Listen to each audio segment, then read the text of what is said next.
Great. Cool. I'm ready. All right. All right, let's do it. Ready? Yep. Cool. All right, everybody. Welcome to yet another episode of the Dream Job Podcast. My name is Riley Warren, and I'm joined here by my co-host, Shannon Jacobs. What's up, everybody?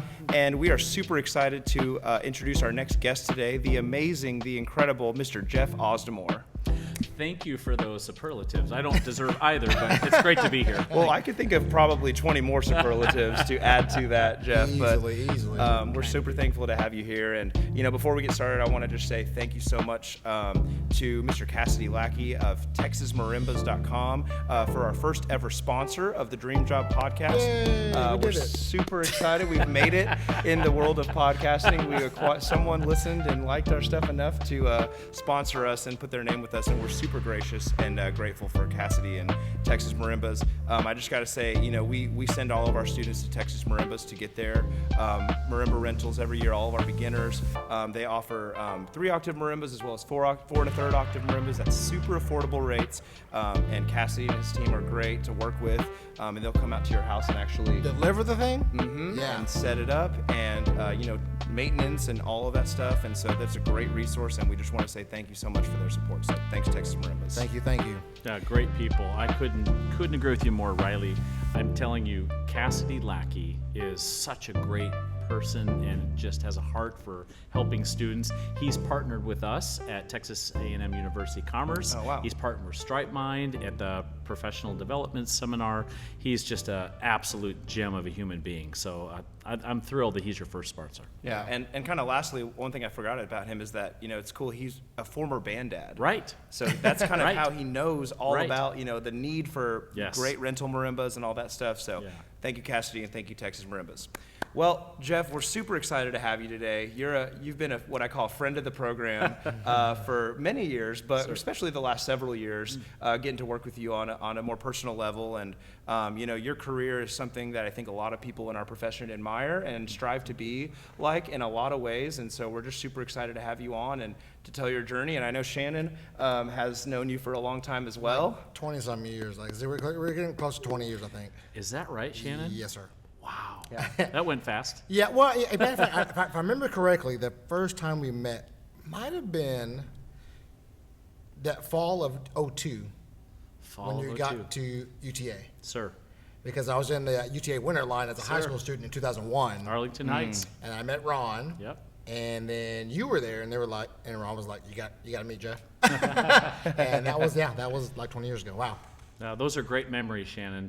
I remember you came with some other of your classmates as well. It's true. That was a big deal for me because I just wanted to get to know the area, and I wanted to reach out to some really high school kids that were talented like yourself, Yeah. and just wanted to get better. And that was, I think they were on Tuesday nights, if I remember. Something like that. Yeah, I remember driving to Arlington. Like I'd barely been driving for like a year and a half. Yeah. We all piled in my Ford Ranger and Yes. drove to UTA and rehearsed. So much fun. It was a lot of fun. So much fun. I think we even played on the percussion concert. That's correct. Yeah. If I remember correctly. Play on the bash. Yeah. Yeah, it was a lot of fun. A lot of fun. That's awesome. Well, thanks again for being here. And, every episode we just give our guests a chance to just kind of shed some light on their journey and hear about, what started your passion for percussion, all the way back to the very beginning, Yes, sir. and just kind of work your way to today. Oh, absolutely. So I'd like to credit my parents for really getting the ball rolling for me as far as music is concerned. I was a pianist from a very early age. So my mother and her family are very, very gifted musically. And so a lot of her family, her sisters, her mother sang and harmonized, and it was very effortless to them. So as a young boy, my brother and I both were encouraged to take piano lessons. And from there, I actually studied organ. And one of my favorite musical memories in my life, and not very many people know this, is I studied pipe organ. And so I remember studying with some really, really talented, inspirational teachers, and my lessons were in cathedrals because there are certain pipe organs that obviously needed to facilitate the pedals. And so I remember studying piano as long as I can remember, and then that graduated to pipe organ. And Wow. and I really thought that was a lot of of my musical journey. So percussion really didn't come along until I went to parochial school. So I was in parochial school, and public school started band in 6th grade in Grand Ledge, Michigan. And the parochial school had a wonderful foresight in that they wanted their students to have the opportunity to study music in the public school. So they actually put us on a bus every day, and we bussed over to the public middle school. And I started, and my band director was a percussionist, and every once in a while he would come back to the back of the band hall and he would play drum set on a jazz tune or something like that, and it was just incredibly exciting to me. And because I had a piano background, he put me in the class. And of course, it was a homogeneous class back then for a small part of the day, but then as soon as we got out of what I would consider like a small sectional, we were with the rest of the band the whole time, because as you two gentlemen know, Texas is a very, very unique musical education system, and it doesn't really exist anywhere else in the country aside of a few pockets of what I call the Texas model, right? Right. So different cities that have tremendous band programs typically are modeled after what we do here. And we can certainly talk about what I call the double-edged sword of Texas, because we do so many things beautifully and some things that I think we can still grow from. But going back to the Michigan model, most band programs in the state of Texas had one director, and certainly that was the case for us. So I was very inspired by my middle school director, because he was a technician and very passionate and fiery band director for sure. And so I was somewhat engaged because I enjoyed it. But then when I got into high school, my band director is one of the storied band directors in the state of Michigan, and really the Midwest for that matter. So I went into the high school band experience, and I was okay. I was comfortable playing music, but when I got into high school, the expectation is we're playing this war horse literature before school. So we're playing Huza, and we're playing really, really incredibly sophisticated literature every morning before school, and that's just what I thought high school band was. So we get to the point where we have marching band, and the marching band expectation where I'm from, we showed up once a week, and we played Hey Baby out of a flip folder, and then after our 90 minutes was done of marching band for that week, then we went inside. That was my marching band experience. Nice. A little different from the finely tuned Forney percussion program, right? Oh, many programs across the state. Many programs, yes, sir. So that was my intro to marching band, and at that point, he mentioned what drum and bugle corps was. So out of that middle school, high school experience, I found out what drum corps was, and that was a really neat experience. I have a dear friend by the name of Brad Wool, and Brad got me interested in what drum corps is, and I auditioned and ended up playing with a group called Northern Aurora, which was what we would call today an open class drum corps, and that's out of Saginaw, Michigan, and it opened my eyes to incredible players around me, and then I saw what DCI was, and from there I went to the Cavaliers, and I finished up my high school, and then I went to Michigan State University for a couple years. Really enjoyed that experience, but I kept hearing about this percussion school called the University of North Texas. So I ended up coming down to North Texas, and that was a wild, wild experience that I'm incredibly grateful for. But in my senior year, I was ready to do the next step in my journey. I kind of had mapped out, and I got a call from a couple of bands that I had recorded some albums with in Michigan, and one of them kept getting bigger and bigger and bigger and bigger. Well, they got signed to Benson Records, and their management and their record label was putting them out on tour again, and they asked me if I would reconsider joining the band and touring with their second record, and I ended up doing that. So I left my senior year of college at the University of North Texas, moved to Nashville, and then started working on our second record. And from there, we toured around the world and enjoyed a lot of commercial success in the contemporary Christian industry. And the touring stories and the recording stories in Nashville are absolutely wild, and wouldn't change it for anything in the world. It was incredible. Can you drop the name of the band that you played in? Because Yes, sir. I've listened to a couple podcasts that have interviewed you, Oh. and both times you bring that up, and so I've had to go in and dig a little deeper to figure out. But maybe for our listeners, you could just make sir. it easier for them. I'd be happy to, Riley. So the name of the band was called Nouveau, and Nouveau, when they first came out, was really heavy harmonies and arena rock, and really thickly influenced by kind of the 80s artists.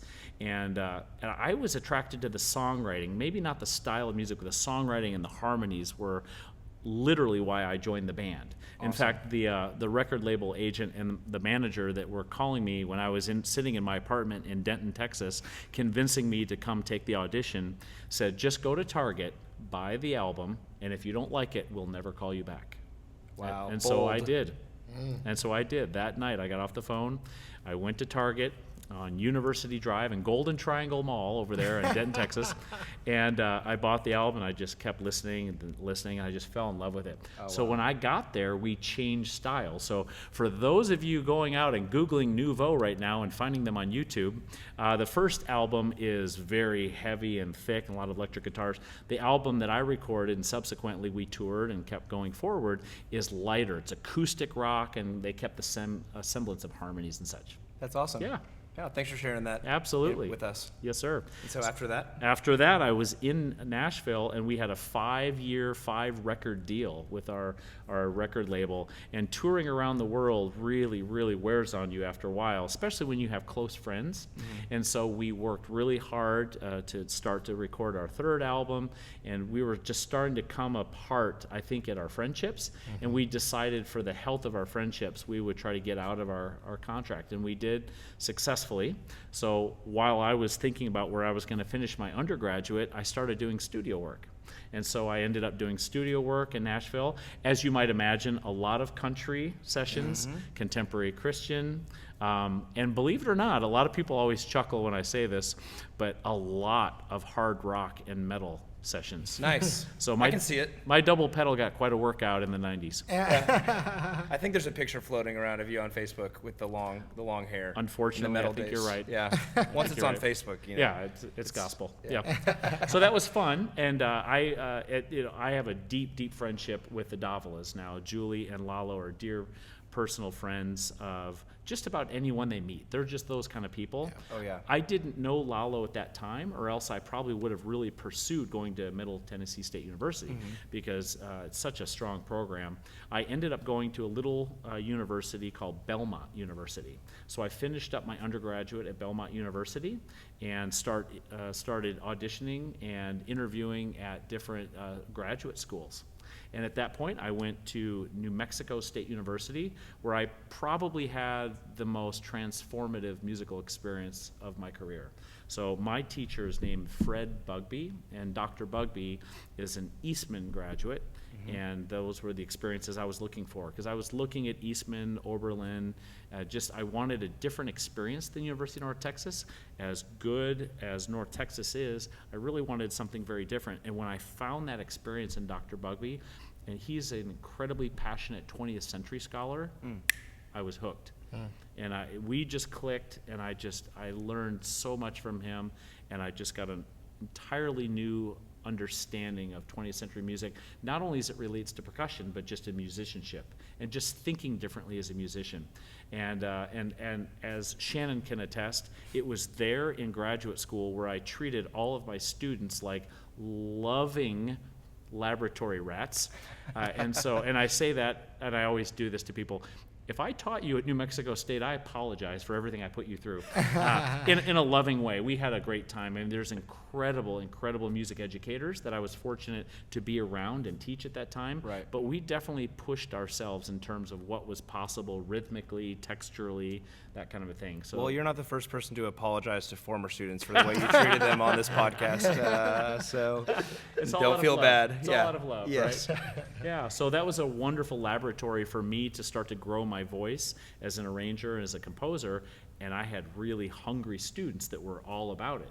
So the James Smith and the Robbie Keating, the Colin McAllisters and the Mark Sines. Shout out. Yeah, it just goes on and on. And these are all Jesse Parker. It just goes on and on and on. These are all Fred Bugby students.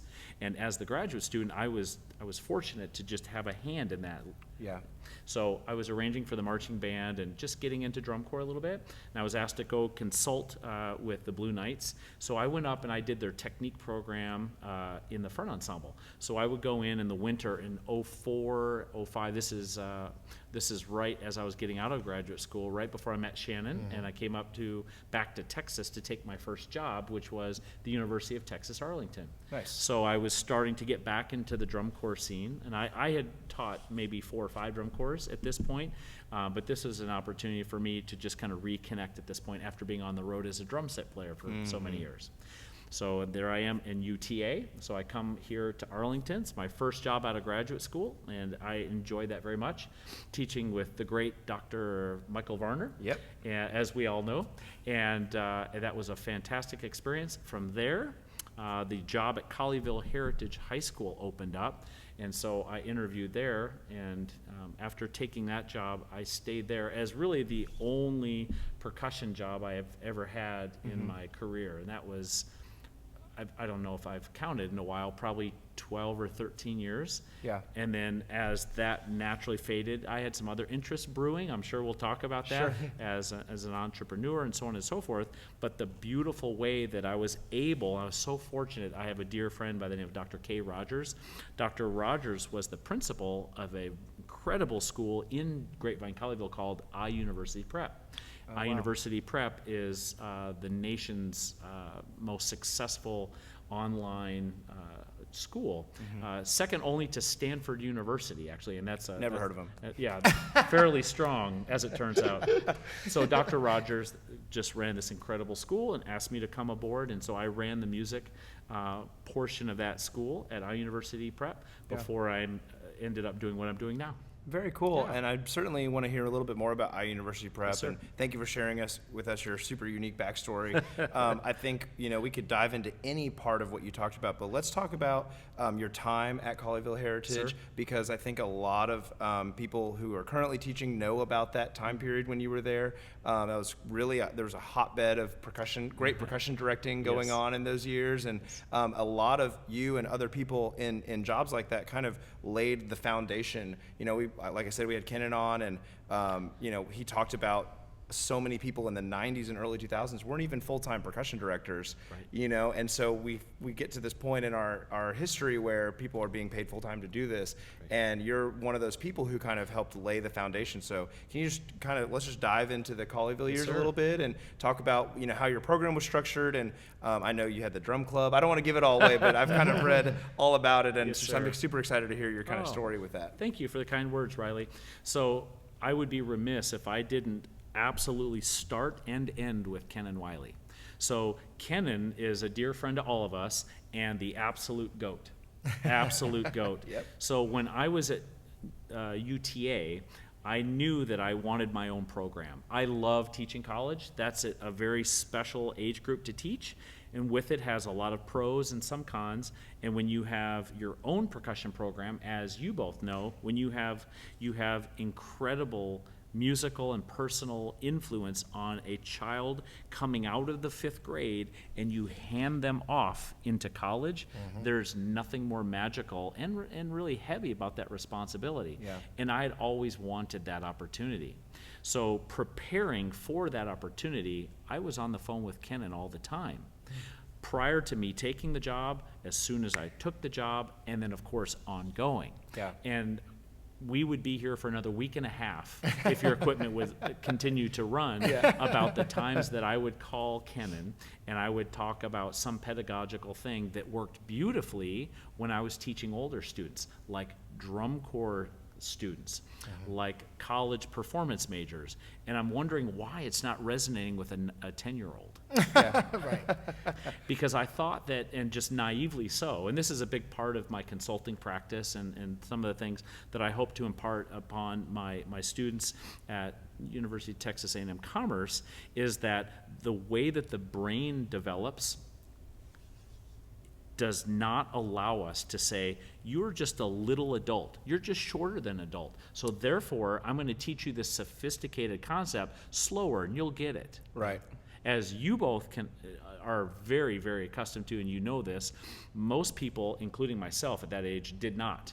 So I simply did all the things that I knew to do to be successful, just slower. Yeah. I didn't use any of the things that I do now in my teaching. And so I was on the phone with Ken, and he was saying, oh, man, I did that 8-10 years ago, and here's what you need to do. Here's where you're going wrong. And so he was invaluable to me. So that's why I'm just indebted to him. And anytime I can work with Mr. Wiley, I can bring him in to speak or watch a podcast of Mr. Wiley, I will absolutely do it.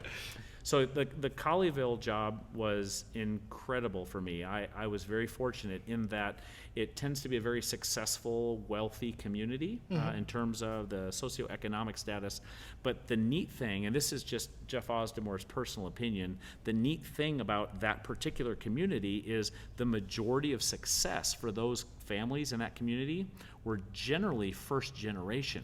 So those families were working hard to make sure that they were setting up a lifestyle for themselves and their kids. Therefore, the kids in band, which is the greatest thing you can put your student into, obviously we all believe that, for all the reasons outside of music, accountability, work ethic, humility, etc. When there was any issue outside of what a student should be doing, those parents, by and large, were incredibly open to letting their student know that would not fly in their house. Right. Just like we all hope that parents are on the same page and working in parallel with educators to make sure that the greater lessons are sticking. Grit, accountability, character. Well, I felt supported every minute I was in that school district. That's So awesome. I wanted to start with that. Yeah. So greatness happens out of culture, right? And we all know this, but for anyone listening that's younger, the more you work on a lateral or a flam drag without the greater context of culture and understanding why that student is there in the first place, it is a completely dissipating effect, and it will wear off. Yep. They're not permanent. And I can attest to you saying that. For those who don't know you, I mean, anyone who knows you believe that. But we talked on the very first episode of this podcast when we had Dr. Zader on. We talked about how one of his students had told me, both you and him, very transparently expressed that to the students, that culture is number one. Sir. Anywhere you teach, it does not matter how talented the kids are or what your resources are or anything. Creating a great culture is number one. So Yes, sir. there's proof for you. And let me just go off the beaten path for a second and say, I can't think of a healthier culture than Forney High School percussion program. Oh, thank you. I mean that with all my heart. And so I am just fortunate to know you both and to just come out and all I do when I come out to consult is I just pat you guys on the back. You are both master teachers. Oh, So thank you. That means tremendous. I always love having you out. You give us compliments. For me, it's still like I go, and this is gonna be very revealing. I just go back to like 16-year-old Shannon, like, oh, there's Jeff Ausdemore. Like I just like, oh my God, feels so good. It's always a really nice time. Yeah, the kids can know that having you around, that kind of lights me up a little bit. I'm like, let's go, Ausdemore. Don't be bad today.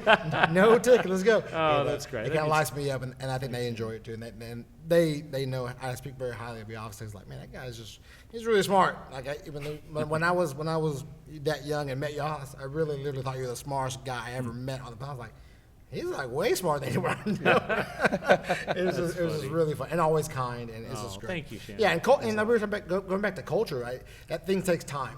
Yes. I think that's a big part of. I think Yes. some people, if you're looking at the Forney percussion program and you're thinking, man, they've been around for a while, but they're on a different level now. And I think it is the years of Right. Building up the culture to Yes. To what it is currently, and that's a really a testament to my friend here, Oh, Riley, thank and the you. relationship that we have Absolutely. as we work together with these wonderful students. Absolutely. And it doesn't happen by accident. You have been so strategic and purposeful about what you want your kids to believe and act and through that vision, you live it every day. Your individual character comes out, and that's the highest compliment I can give each of you, is when I talk to your incredible students, I hear your philosophy and your character shine through them. You probably hear some sarcasm And some sarcasm. Right. And some That sarcasm. happens quite a bit. Well, thank you for all those kind words. It's true. We Yeah. pat I each need other it. on the back Yes, sir. all day long. We just love surrounding our kids with passionate people. Sir. You know, and then when we see you, like, and we talked about this with Dr. West, who we interviewed last week, if you're just listening to this, you know, about the experience of getting you to come out and commission that piece for our kids, and it was just so great.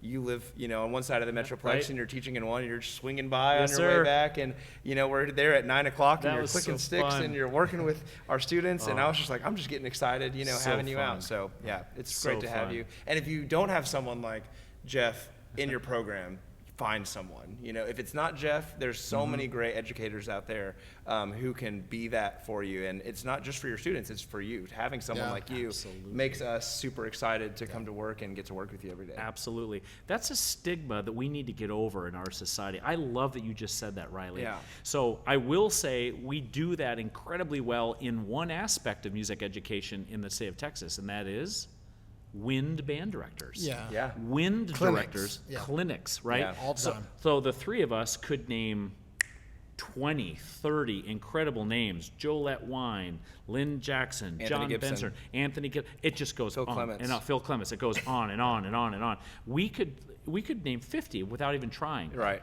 How many of those folks exist for percussion directors in the state of Texas? Not many. Not Right. as many. Right, Sure. not as many for sure. And so getting out of music, if you're a carpenter, if you're a chef, if you're an executive, having someone just take a look at what you do in your life to not only give you perspective, but give you a good, healthy sounding board is incredible. In fact, you look at high performers outside of music education, and the great majority of them all have a Tons of mentor, consultants. yeah. consultants and Consultants coaches. and all kinds, Yes, right? sir. Financial coaches and consultants and Or you know, athletes. health, I mean, Health, athletes. wealth, wealth, diet, dietitians. everything. Yeah, all of it. You know. Yes, sir. Yeah. So Yeah. why would we be any different if we truly, truly, truly care about making an impact on the lives of all these young people, truly coming through the gateway of society? Why would we not want to be at our absolute best professionally and personally to show up for them every day? Right. And to not have someone like Kenan was for me. By the way, Kenan, I still owe you a lot for all of those sessions. I never paid him. He was just kind. He always just shared his. But having someone in your life to reflect what you're doing and give you all the other perspectives is powerful. Yeah. Yes, sir. I love it. Yeah. Let's keep going with the Colleyville Heritage sir. because we kind of went off on a great tangent, which we do here all the time on this podcast. But Very much like our teaching. yes, exactly. That's why we never get anything done. That's but funny. if you'll continue to just kind of shed some light on what are some of the, you know, the structures you put in place, and you know, you talked a lot about the culture of the community, Yes, sir. which is obviously a huge part. But you know, what were the things you were focusing on? Marching band and percussion ensemble, or solos, or what was kind of how did you make it? What was the vehicle you used to make it what it was? That's a great question, Riley. So I don't think people ask that question enough because, to your points earlier, someone might look at a Forney High School and go, oh, they're all X, or they're all Y, they're all rich, or they're all just really talented, or Riley and Shannon don't have to teach because their kids are just naturally talented. They just assume from the outside looking in. Yes. They look at what you guys have accomplished with your students. I'll never get there. They don't see all the grit and the hard work that goes into it. And so your question really speaks to why I was talking to Kenan. Kenan, how did you build Marcus in the 90s? Yeah. And so Kenan's answer, and I'll paraphrase, he may have covered this on your podcast, he started with one element, and he wanted it to be as strong as possible. Once he felt like that was going well, then he added another element. And so with my students, I call this managing your plates, right? So you start spinning one plate, and once that plate is spinning, does this sound familiar? We talk about this every episode. He brings this up every Really? episode. My kids are like, he says it like literally. It's like 45 times a semester. When things aren't going well, someone comes in like, dude, why do you have a 67 in math? you're not spinning your plates right now.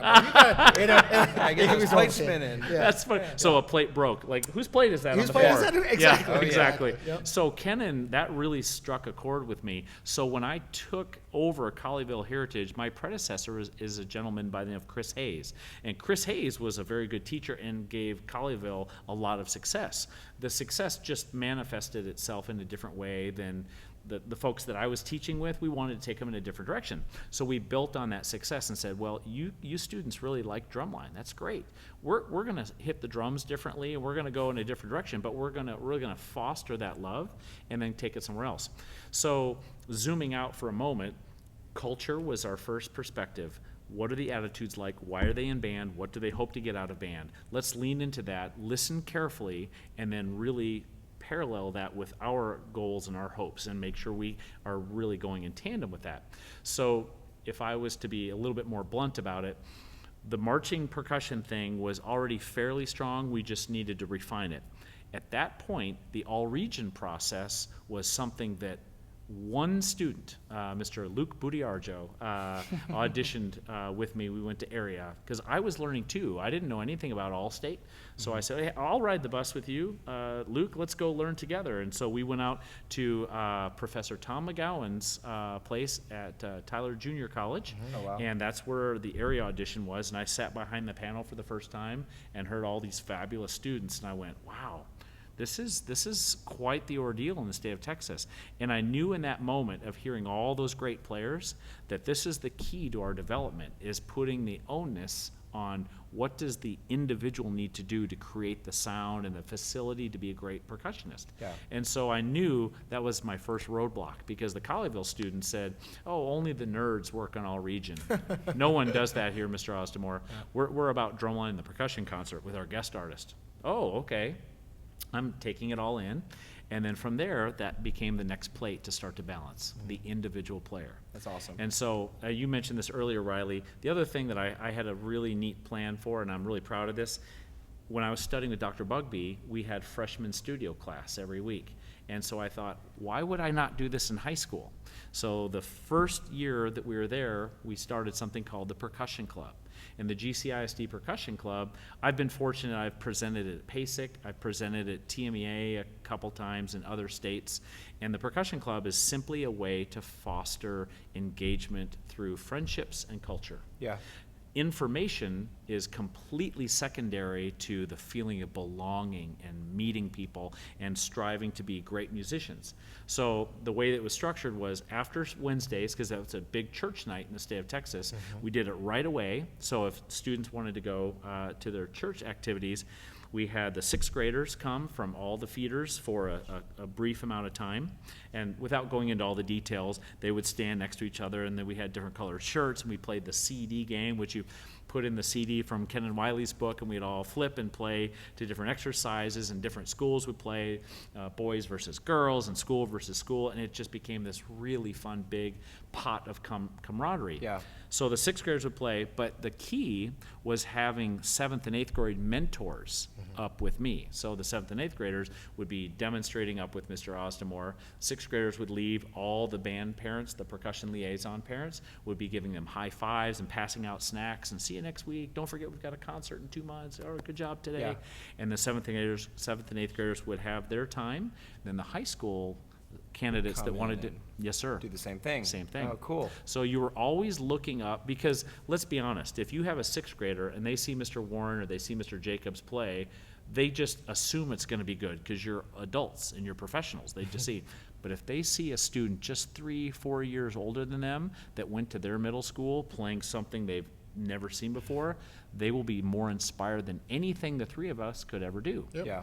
And so I wanted to really parlay that very, very near age Yeah. disparity so they could see someone just a couple years older just throwing down. And That's that's cool. what we created. I love that. Yep. And then, of course, it's divided by semester. But that percussion club became an instant glue for our culture. That's amazing. Yes, sir. We're going to pause real quick so I can do the project, and then we'll pick right back where Sounds we left good. off. All right, so let's keep talking here about your time at Colleyville Heritage. sir. You talked about the percussion club, and how did that once you got that going, how did that help influence the success of the program? Yes, sir. Really, for me, Riley, it was about them starting to trust me and the fabulous teachers I was able to teach with. Dan Dara, Dan Niemeyer, Arjuna Contreras. I mean, it was so deep. I just had so many talented people around me. And so for the biggest benefit, just getting them to trust us was number one, because now that the culture was moving in a similar direction between what they wanted out of band and what we were trying to guide them. So once we kind of met in the middle, then they would be more open to saying, the next thing we're going to do is indoor percussion, or we're going to bring in a classical guest artist, or we're all going to work on our all-state music because these are the benefits. And so I would say that foundational trust was the next thing that really presented itself in a way where the program just got better and better without anything technical being introduced. It was just they started to believe in themselves, and they were more inspired to dig deep and work hard. That's amazing. Yeah. I love that idea, and we steal from this in a couple ways, but just getting the high schoolers to teach at middle schools. Yes, sir. Middle schoolers to see the beginners, because then at some point, once you've like established the culture, for us at the high school just passed down to middle school. We didn't really have to do anything. We just had to put them in the same room together. And then we just step back, and then the middle schoolers come to us, and they go, "Oh, I've seen, Alex or Leanne do this," and I just do it. And it becomes such a common thing for them that you're not having to go break down the rules. Hey, this is what we do, and this is how we behave, and this is what we value, and all things. They just absorb it from the people that are a little bit older than them. And without going on a tangent, about our program, because we want to hear about your program. The way that we've done that is the middle school indoor drumline. Yes, sir. And that was something that we started the COVID year for some reason, for a year of all years to start it.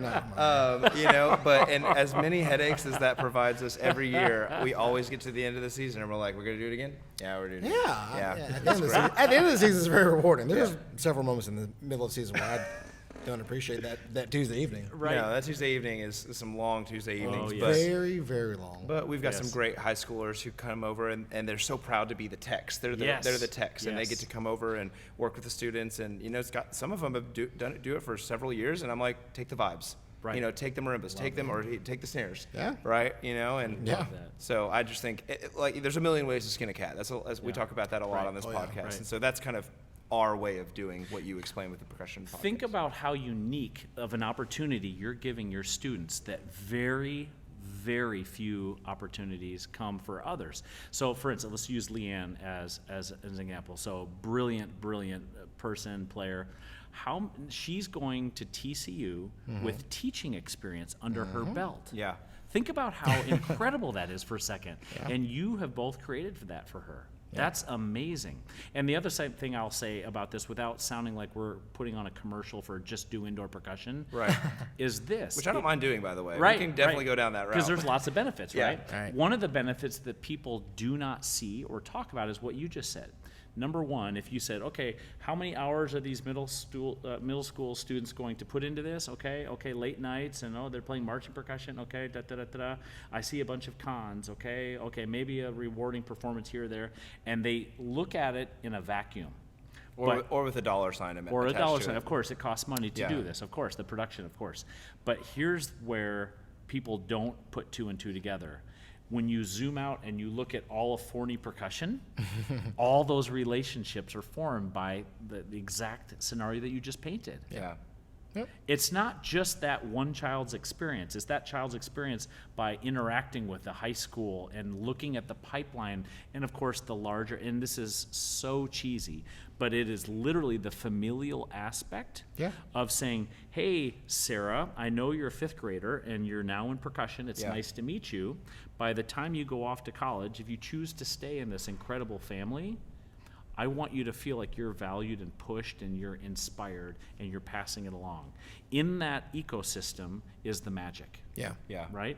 And you have figured that out because you're now linking those middle school students with the high school students in that activity where you're also making music. Yeah. Just wanted to point that out. There's so many benefits to it. There really is. As exhausting as it is, the past 2 years, there's been things that have changed and clicked in the program because those middle schools spend more time with us drumming, right? With the high schoolers drumming, Right. Like Getting on the bus, getting on the loading bus. the Right. trailer. Right. There's so many things that we, our freshmen are so much more experienced in the Oh my thing that they're gosh. about to do. Which most Yes. everyone complains about this. They're Like, still freshmen. They're still freshmen, for But sure. But they're way. yeah, with that jump from still from 8th grade to 9th grade, there's so many things Yeah. they've never, Yeah. Right. got on a bus every week or every other weekend Right. or whatever, and all those things, loading the truck, and all those things that is like a headache in August and September to do. I haven't. There's way less headaches and on those what I said, those processes in the process of marching band Yes. that they just kind of, we've already done this. Here's like indoor, right? Here's 18-wheeler. We put the drums in, we put the marimbas in, Right. and then we go somewhere. We take it out, we play, we put it back up. Right. That's already, they already come knowing that. It's super Yeah. helpful. It's Absolutely. super helpful, man. I Yeah. love it. So again, not to hijack what we're talking about, but I just wanted to point that out from our unique perspective. Right. To the parallel that we've created. Yes, sir. To your percussion club. Absolutely. So that percussion club was a great way to just really, really get inside the culture. And when kids feel valued, they feel unstoppable. So there's typically never a shortage of bad information. So you have a very strong, experienced teacher, they're going to have great information, right? yeah. So there's great information. But if a kid doesn't have a reason to care, a kid will literally take the greatest information on planet Earth and go play video games or quit band or behave in a way that's not ideal. But if a kid feels like you're invested in him and they don't want to let you down because there's a reciprocity of trust, then that kid can move mountains. It's really, really special. And I think on some level, most educators really feel connected to that's why they teach, whether or not they really even verbalize it or articulate like that. That's why. It's just to find that one little spark in any kid that feels like you make a difference to them and you are a small factor in the choices they make every day. Hence why band is just the greatest place for a young person to be. And I always tell this to parents too. I always want students to be in some organization, obviously band or anything that's healthy, but if a student for whatever reason can't be in band, I still want them to be in something because the data shows that kids are way more successful if they're in some sort of team activity where there is accountability built in. And again, I can't think of a more accountable activity than band where the other 200 or 300 people are relying on you doing your job. Oh yeah. It's incredible, right? That's amazing. So, sorry to go down that culture rabbit hole, but That's okay. That's perfect. But for Colleyville, it just worked really well for us, and so we just ended up getting better and better at the different plates. Yeah. And one of the things that I think is really funny, and we're about to watch a video here, and I sent you 2007 because just completely ironically, that show references me flying to Denver to teach the Blue Knights, and that's a little Easter egg. And this is all the genius of Mr. Dan Niemeyer. And so Mr. Niemeyer was a big voice and design in our drumline shows. And so literally in preparation for this podcast, I just Googled Colleyville Heritage High School drumline. In 2007, I think it was the second one I saw. 2004 was my first year, and then 2007. And I watched just a few seconds, and it triggered. I remembered this very well. Yeah. Ironically enough, the narrative Yeah. is about Mr. Ausdemore flying back and forth from Denver to Dallas. Wow. And so I thought, how perfect is this? I'm teaching Blue Knights again, and so that was the clip that I thought we would kind of take a look at. stars have aligned. Isn't that nuts? That's amazing. And your travels are going to come up later in the podcast. Oh boy. But Oh boy. just to foreshadow a little bit. I just want to point out before we watch this that the user who uploaded this videos, their username is Chimichanga12. Chimichanga 12. So this person really likes chimichangas. Apparently. In drumline. So that's just kind of I just wanted to point that out as I'm kind of looking at this. Well, let's check this out. This Yes, is sir. Colleyville Heritage Drumline 2007, their Lone Star performance. Okay. Here we go. Pause this other one real quick. And here we go. Ladies and gentlemen, the Colleyville Heritage High School Marching Percussion Ensemble presents their 2007 show, Flight. I love this contest so much. Those of us who've performed or been to Lone Star Drumline Contest. There's just nothing like it. Sir. Have you ever stopped and thought about airline travel? Not just the flight itself, but the whole experience at the airport. We'd like to take you through a journey from Denver to Dallas. Not just the flight, but the drive through the airport, the terminal, on the plane, and arrival. Colleyville Heritage Drumline presents Flight.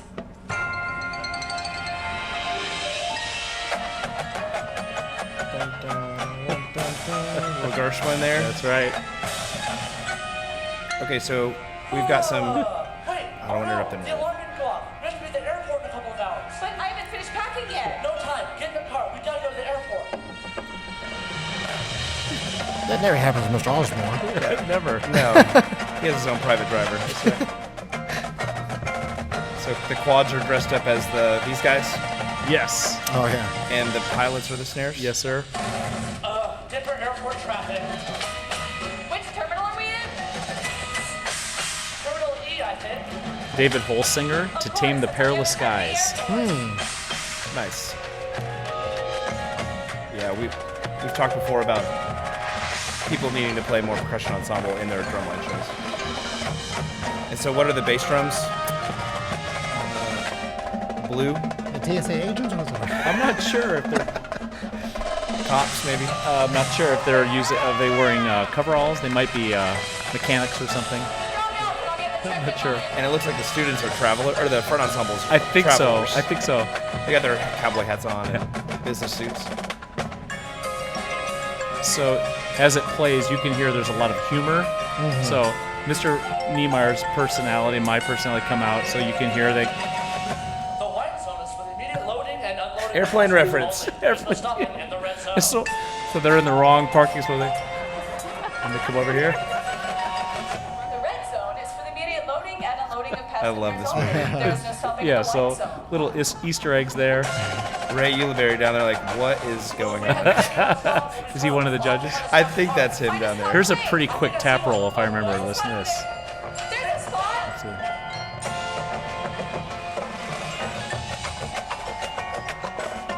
Let's see.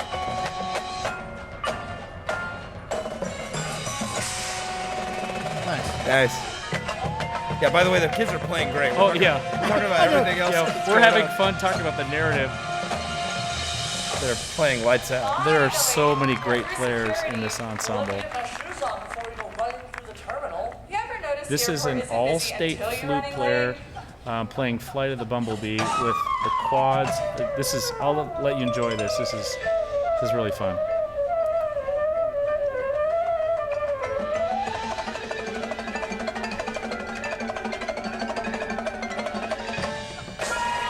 Flutter.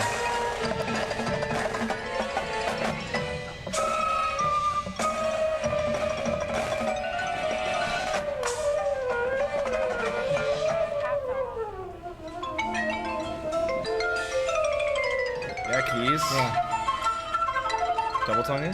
Sir.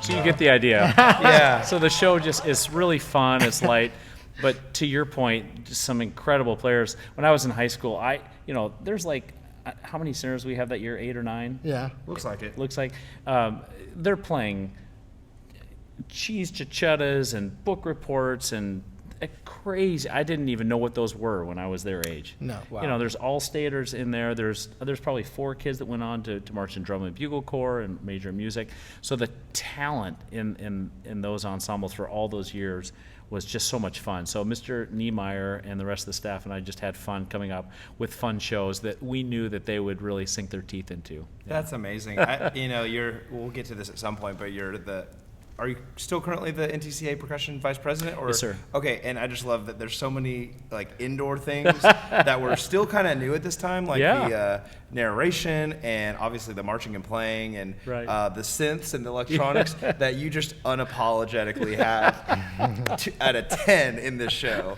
you know. And so I just love that. It speaks to the culture and the kids' buy-in, and obviously you guys great designers and all of that. So Thanks. that's awesome. Is It's it fun. okay if we leave it there and Absolutely, move on to the next thing? yeah. We could watch the rest of it, but there's a couple other videos that we want to certainly Absolutely. get to, Let's move on. Sure. so you know, what else do you want to say about your time at Colleyville Heritage? You know, let's kind of connect the dots here. So Sure. A great culture there. You know, mentor to hundreds of awesome students. You know, at what point did you kind of think, okay, maybe it's time for the next thing?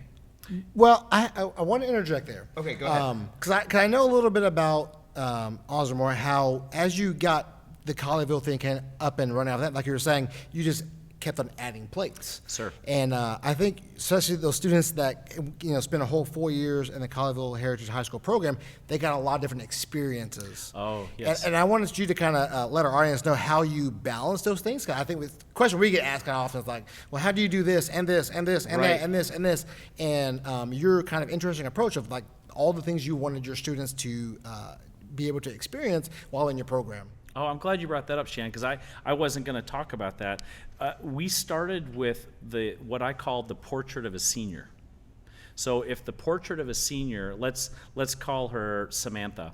If Samantha was a graduate of the Colleyville Heritage program, and we picked her out of 5th grade, and she graduated from high school, went into college, irrespective of what she did, if she wanted to be a music major or she wanted to go into the military or go into business or go into nursing, we still wanted her to have the same experience that the kid right next to her who wanted to be a performance major had, not only in terms of proficiency and their technical skills and their exposure to master classes and playing Beethoven excerpts and playing accessories and playing beautiful marimba solo literature, but also the way they experience music in the spring. So there, as we all know, there are some compulsories in the state of Texas.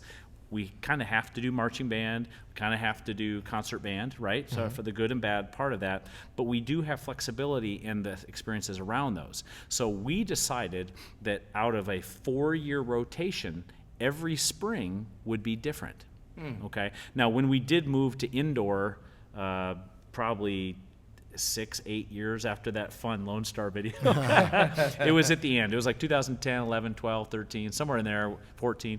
That's when we started to actually do indoor. You know, we just loved the theatrics of it so much. Yeah. But before we did that, what we decided to do is every single spring, a student would hit one of 4 rotations. So, for instance, year 1, it would be a classical guest artist. So Blake Tyson is coming in. Mike Burritt is coming in. Somebody that we all know and respect that would provide value, Casey Cangelosi.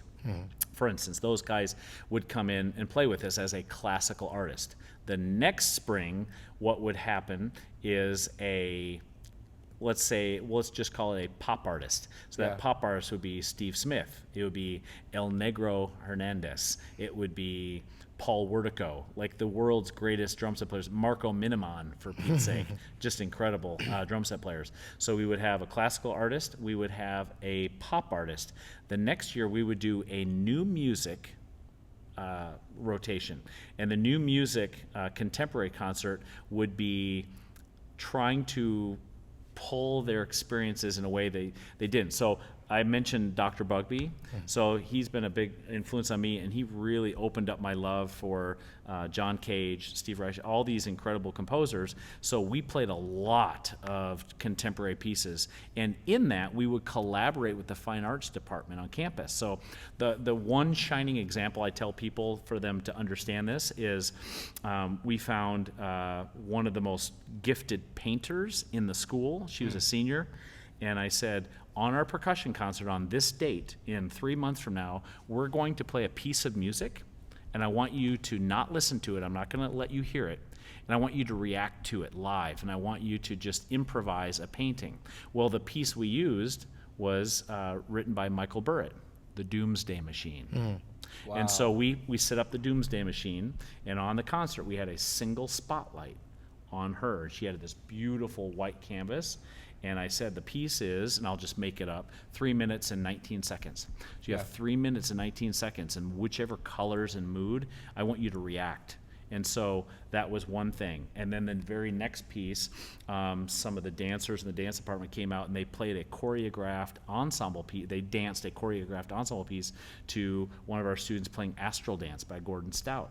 And then the curtains would close, and then we had the theater department come out, and they acted a piece by Richard Gibson called Preachers, Thieves, and Acrobats. So we were trying to dial in the fine arts department and involve the entire school and try to think globally and communally. Wow. So that concert, believe it or not, even with teenagers, was a tremendous hit. They just needed to be exposed to it. Yeah. We're playing a mic'd cactus, Mr. Ausdemore? What is it? It says prepared piano. Yeah. What does that I'm mean? playing a mores? What is a mores? So second construction, third construction. Table music. Table music. Yeah. All these great pieces of music. And of course, how you present it is key. And of course, if they do it well, and there's lighting, there's production involved, it gets in really exciting. And then the last year was dipping our toe into indoor. And so we would always rotate that along with all of the other responsibilities. So we had a traditional concert for the first 45 minutes or an hour. There's intermission. Then all 4 of those events would come out after intermission. So we kind of had double percussion concerts all those years. Wow. Now, full disclosure, they went on too long, so I apologize. We are all guilty of that. Right. It's just we're trying to showcase our students. Yeah. Right. It's not malicious. No. But we just want to showcase all of our great It's students. funny, I was talking to a colleague, I think at DCI San Antonio, and they were just like, well, and I was sitting here thinking, our concert ended at 2 hours last year, which was less than it had been. And he was like, well, the parents don't want to sit through a 2-hour concert. And I was just like, Oops. whoops. I thought 2 hours was like, I had finally gotten it pretty down. good. And that was with us playing Palace of Nine Perfections. It was still 2 hours, thank you. And so we'll just we're always just kind of changing it up and seeing what we can do to make it, as accessible as possible. Yeah, So. I've done the same thing, Riley. I've said, okay, middle school concert is in the afternoon, and so the auditorium is packed, and all middle school they can leave. And the high school, there's a million ways to do it. Yeah, and that's another, just coming back to creating that culture, that's another thing that we've done that we value a lot is doing a night of percussion where the middle schoolers go first and the beginners are the first thing and it kicks off the concert. So fun. And then we're like, you guys have to stay because you get to watch. You're going to see what the 7th and 8th graders are going to do, and then you get to see all the way up till the wind ensemble. It's just like this crescendo. So I think that's really important that you do something like that. And then include them on the last piece. Yes. That's one always thing we haven't done yet. It's but so maybe fun. We haven't done it in a while. We used to do that. We used to do that quite a bit. big, huge piece at the end. Something fun. Yeah. But something to do. Kind of referencing back to a couple things that, Riley, you've been saying this through a couple of the episodes. Like, there's lots of ways to put the puzzle together. Yeah. And I thought that the way that Mr. Osmore did that in those days is an example of another way to kind of put that puzzle together to give all your students all the experiences that you want them to have before they leave your program. Yes. I think people come to us and it's like, how do you do all the things you do? Like, well, this is how we do it. Like, it's super stressful, I guess, sometimes. And, there's ebbs and flows of the year, but we talk a lot about, like, you have to figure out what, I love the way you said, the portrait of a senior. I love that, that analogy. Like, what do you want your kids to know at the end, and then build your schedule around that so that you hit all those things. Exactly. Because we all have the same amount of time. Yep. Like, we all have the same amount of time. Like, it is what it is. Like, there's only 24 hours in a day, and there's only so many hours in a school day. So you have to figure out, hey, what at the end of the day, what I want my students to know, and how do I build a schedule so that we hit all those things. And that's one way great way to put it. And if you don't, if you're you don't really don't have a great passion for indoor percussion, right, or indoor drumline situation, right, you don't have to make that a part of your puzzle. Yeah. But it's important to see what that puzzle is and then find the time to do it. So I think in another way to describe what you're saying, and we may talk about this when we get to a certain book that we talk about later, is begin with the end in mind. Right? That's kind of the Perfect. The phrase that people talk about. Perfect. A lot, so. Yeah, if you have this clear vision and you can be intentional about backfilling it. Yeah. If the 3 of us are going to drive to Michigan right now, and if we're off by 1 degree because we're not intentional, we're going to end up in Minnesota. Right. You know. Yeah, we got to know where we're going for sure. So anything else on the Colleyville before we talk about maybe some IU University prep stuff and what that was like? Sure. Yeah. Want to move into that or? Yeah, just very quickly. So I was incredibly fortunate, and I just want to very quickly talk about the concept of if you show me 5 of your friends, I'll tell you exactly who you are. Yeah. So the character influence is huge, and for me, I've only tried to find people smarter than me in my life, in every way, professionally and personally. And so I'm surrounding myself with all those people I mentioned earlier, Arjuna Contreras, Dan Niemeyer, Dan Dara, and all the private lesson faculty. And one thing I want to just mention is that Arjuna Contreras was at Colleyville Heritage before I got there with Mr. Niemeyer, and then stayed on as a private lesson teacher. Well, right now he's crushing it. He lives in Nashville. He's all over the world touring and everything. So God bless you, Arjuna. He's doing great things. But one tiny thing he said to me, and I take zero credit for this, I've never forgotten, and I implemented it. And that is, and people always look at me twice when I say this, but years and years ago, he said, you know, Jeff, if you want the hemispheres of the brain to really be firing equally, you might want to make sure that all of your beginners and on are really tapping their opposite foot a lot. And so I always had my beginners, and then of course all the way through high school, tapped their opposite foot every several reps. Oh, cool. Always. And I thought that makes a lot of sense. I didn't put much stock into it. Then I watched his drum set students get better and better and better and better. And again, I take zero credit for this. This is an Arjuna concept, and I really believe that because Arjuna is a great teacher and a great player, students really wanted to play drum set. But our drum set culture at Colleyville Heritage was ridiculously strong. There are currently, I think there are 4 or 5 professionals in the world right now that are all graduates of the Colleyville Heritage program. Wow. Yep. AJ's, last I checked, I don't know where he is now, he was touring with Seal. Clay Ashleman, a young man that won quad individuals at PASIC, he's now drumming with a band called Polyphia.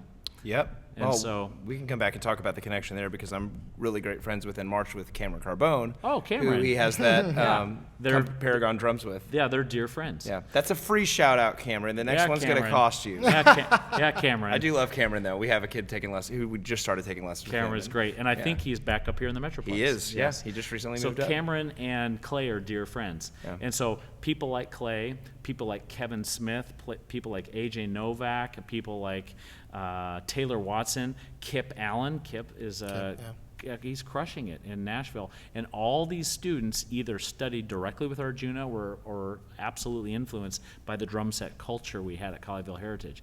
And I was going to mention this earlier, so I'll just say it now before I move on, and that is, people, you know how people give you a reputation, whether sometimes it's deserved or it's not. For some reason, people really thought through all those years I was at Colleyville, we were a drumline school. And I appreciated that, I suppose, and the drumline was very successful, and I'm very fortunate. But really, what we did better than anything else was play keyboard. Wow. Number one. It wasn't even close. Every one of those battery kids that are marching in Blue Knights and doing all the crazy things back then, every one of them played as well or even better than the front ensemble. Wow. Yeah, because it was just a big passion for us, and so we structured it that way. Did making your kids, or not making them, but encouraging the all-region process have anything to do with their keyboard literacy? Certainly did. Interesting. Warren. Yeah, weird correlation, huh? Yeah. But yes, and part of it was literature too. So they just never been given the right literature that was really exciting. Yeah. And they didn't feel successful. So as we all know, that if a student thinks they can't be successful, they will not engage, right? And so it's our job to find what is that low-hanging fruit that they can grab and master and feel good about it, and then that next piece of fruit is a little higher, and so on and so forth. Yeah. Well, if the fruit starts too high, then they're not going to even engage. So part of it was we had to look at that process and go, if we want this to be this incredible keyboard studio, then we need to build the literature brick by brick, kid by kid. Yeah. And they were just monsters. That's awesome. It was really fun. That's the one thing we did. I would say keyboard playing, marimba especially, and then probably our percussion concert, number 2. And then number 3 became all region. We became very competitive with the Marcuses and the Flower Mound and the Hebrons in the end of our career, and then drumline. Wow. And people always thought it was the opposite way. But developing a sense of touch and awareness, as we both know, we all know, the touch and the awareness of playing in the grand staff and just understanding how harmony and function and flow always translated to membranophones Yeah. and the touch and their role in the ensemble. So just very quickly, iUniversity Prep was great. It's an online school that is just wonderful, strongest faculty I've ever seen in my life, and that is a testament to my friend Dr. Rogers. And when I was coming on board, one of the things I thought was fascinating is I looked around at the faculty, and back then it was maybe 15 or 20 people, but I said, wow, these are all incredible teachers. So let me guess, this person and this person, they were all department heads. And she said, no, a lot of these people are teaching completely new content areas. And I said, how is that possible? And her whole thing was, I can teach anyone to row a boat, but it's my job to get the right people in the boat in the beginning.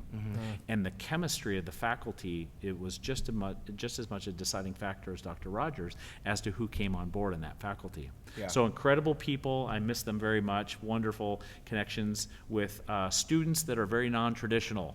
Those those students are very non-traditional. They don't have time to go to brick and mortar school because they're shooting the Barbie movie, or they're training for the Olympics.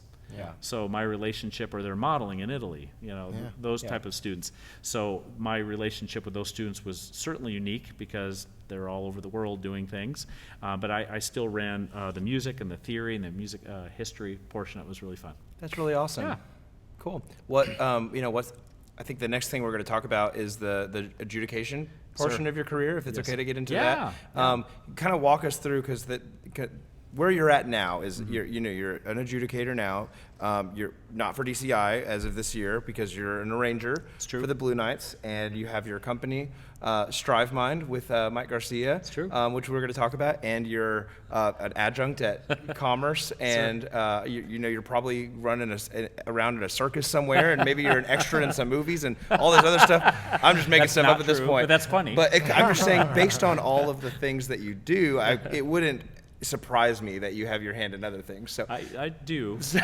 so I don't know where we want to start with that, Yeah. but like, you do all these things now. Like you've established yourself as someone and it's not that you paid your dues as a percussion director. It's just that the logical procession of your life has led you to have all these amazing opportunities. So let's just maybe start with I think the thing you've done the longest out of all those is maybe being an adjudicator. Yes. So let's talk about your passion for that and kind of how you got into that. Absolutely.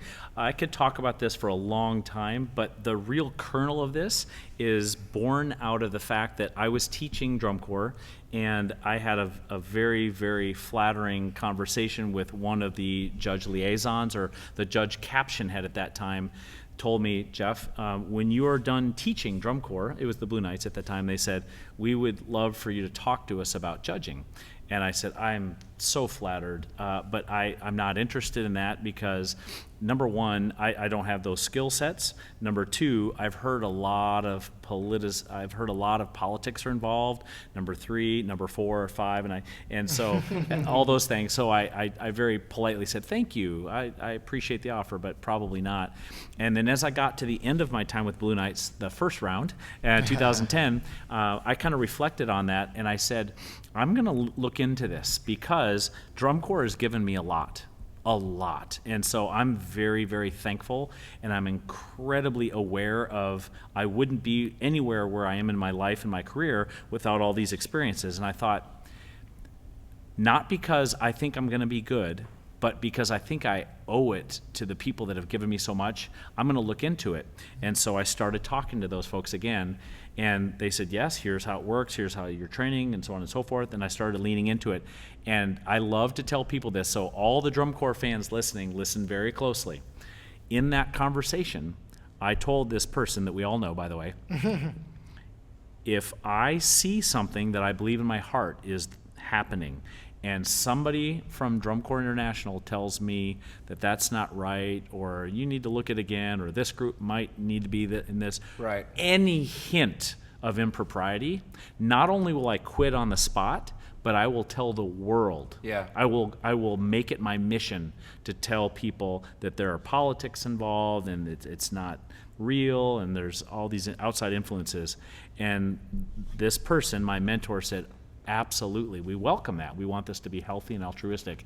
And from that moment until this year, when I stepped down to work with the Blue Knights, it's been nothing but incredibly supportive, the most professional. Now, there's fallibility in judgment and calls, right? So the three of us might have a different opinion on who's going to win drums on this particular night in Mesquite, for instance. Right. But at the same time, the professionalism and the support behind the scenes for all those adjudicators at the highest level is always there. And we're always trying to be better. In fact, now that I'm sitting on this side of the fence again, we had a midsummer meeting. DCI had an instructors caucus very quickly in the convention center. And it was really great because they care and we connect and we always want it to be better because it's for the students, it's for the directors, it's for the teachers, not the judges. The judges are there just to enforce a contract that's on paper that the instructors come up with. Yeah. So we are literally just brought in to enforce those rules that the instructors come up with. Well, so that was a great dialogue. I'm so glad you said that because if you didn't say something like that, I was going to ask, what if you were talking to your average instructor, Yes. what is one thing you want the instructor to know Yes. about judging? I think you probably Yes. would say what you just said. Yes, sir. And I'm super guilty. We're all guilty of getting a number and being like, Yes. what the heck, Yes. like this person's this Yes. and this person's that. But Yes. then, we interact with so many amazing judges and critique, and we can talk about the WGI side of it and NTCA and the great things that you guys have said up there. But, every single time I walk out of critique, I'm like, yep, they're right. Yeah. yeah, it's not engaging or it's not, we're missing something or that student was out of time or the balance was maybe a little too much. So Right. I'm just really glad you Yes, said sir. that because, no one's flying all over across the country, wheels up, to go and make Right. arbitrary comments that don't Right. actually Right. help the programs get Right. better. And you didn't ask this, but I'm going to share something that I shared with the percussion staff with the Blue Knights. We were in a small town in Seguin, Texas the other day. And we have some fabulous young teachers in the Blue Knight staff, and it's been great getting to know them all. And there was a big contingency of them. There was maybe 6 or 8. Our caption head was there, Andrew McAfee, and we're just having a great conversation. And they all have the same questions because they're all incredibly experienced, talented. They've marched in great groups, and they're teaching great groups, and they ask me that same thing. So, the number one question I get all the time, what's it like to judge? How do you feel about all those things? And one of the things that I shared with them, and I'm pretty open about this, is that judging is really, really hard if you are doing it for reasons of service. So the more empathic that someone is, I think the harder it is to connect with a number, because at the end of the day, it's a competitive endeavor, right? And so if you have the heart of a teacher, and if you have the heart of someone that is rooting for a team that you're adjudicating, every part of that performance is thrilling. Yeah. Except when you put down the number, Right. right? And depending on what your personality type is, you're either okay with that and you can shake it off, you can have a great critique, and if some director doesn't agree with you, you can say, hey, we don't agree, and then that's it. Then you concentrate on what you're going to order for dinner, and that's it. Yeah. But people like me hold on to it for days or weeks afterwards. So I will review my tapes, and I'll go over it, and I'll go over my notes, and I'll beat myself up. And so I judged because I felt like I had an obligation to give back, not because I thought I was great, but Right. because I owed it to those students to tell the very best truth that I could. Awesome. Well, I think it's refreshing to hear that perspective for a lot of people. We talk a little bit about on this podcast. I wouldn't say it's like the most thing we talk about, but why we teach is not about getting a number or getting a score and trying to focus more on the experience for the student. Yes. And we are all very competitive in Texas, and it's certainly nice to do well and win something, but I kind of like to try to tie that back into it's not nice to win because it's good to get a trophy, but because it's you provided your students with that experience, but even if you don't get first or whatever, there's so many other things about competing and that are valuable. Yes. For sure. So I think it's refreshing to hear that as a judge, the authenticity and the empathy in which you approach that part of your career. We have a price to pay right? If you're going to give me the best seat in Lucas Oil Stadium, I have to pay a price. Yes. Right? Oh, I love that. Sometimes the price is Boston alumni not being kind to me online. Right. Sometimes it manifests other ways. Right. I think there's kidding. a few alumni groups that could you could put that could say that about. But Absolutely. But we talk about that in the judging community. There's a price to pay, and that price is empathy and understanding and compassion for what those performers are going through. And there's nothing like being handed the microphone and standing in front of these incredible groups on the 50-yard line. Yeah. There's nothing like it. But there's a price to pay for it. So when I got into judging, it became a new musical instrument for me. So it's part science and it's part art. Yeah. And it's part intuition and it's all honesty. and it's athletic. And it becomes athletic. Less so in the last few years. Yes. Now we can only go 6 feet out of this field. But yes, highly athletic Yeah. for sure. And so that went for a long, long time. And then from there, I developed relationships with the folks at Winter Guard International. And so I've been with Winter Guard International much less, maybe 3 or 4 or 5 years now. Yeah. But what an incredible organization WGI is, and how they feed off each other. And the summer groups are learning and taking this, not only the performers, but the staff and the design, and then of course, vice versa. Yeah.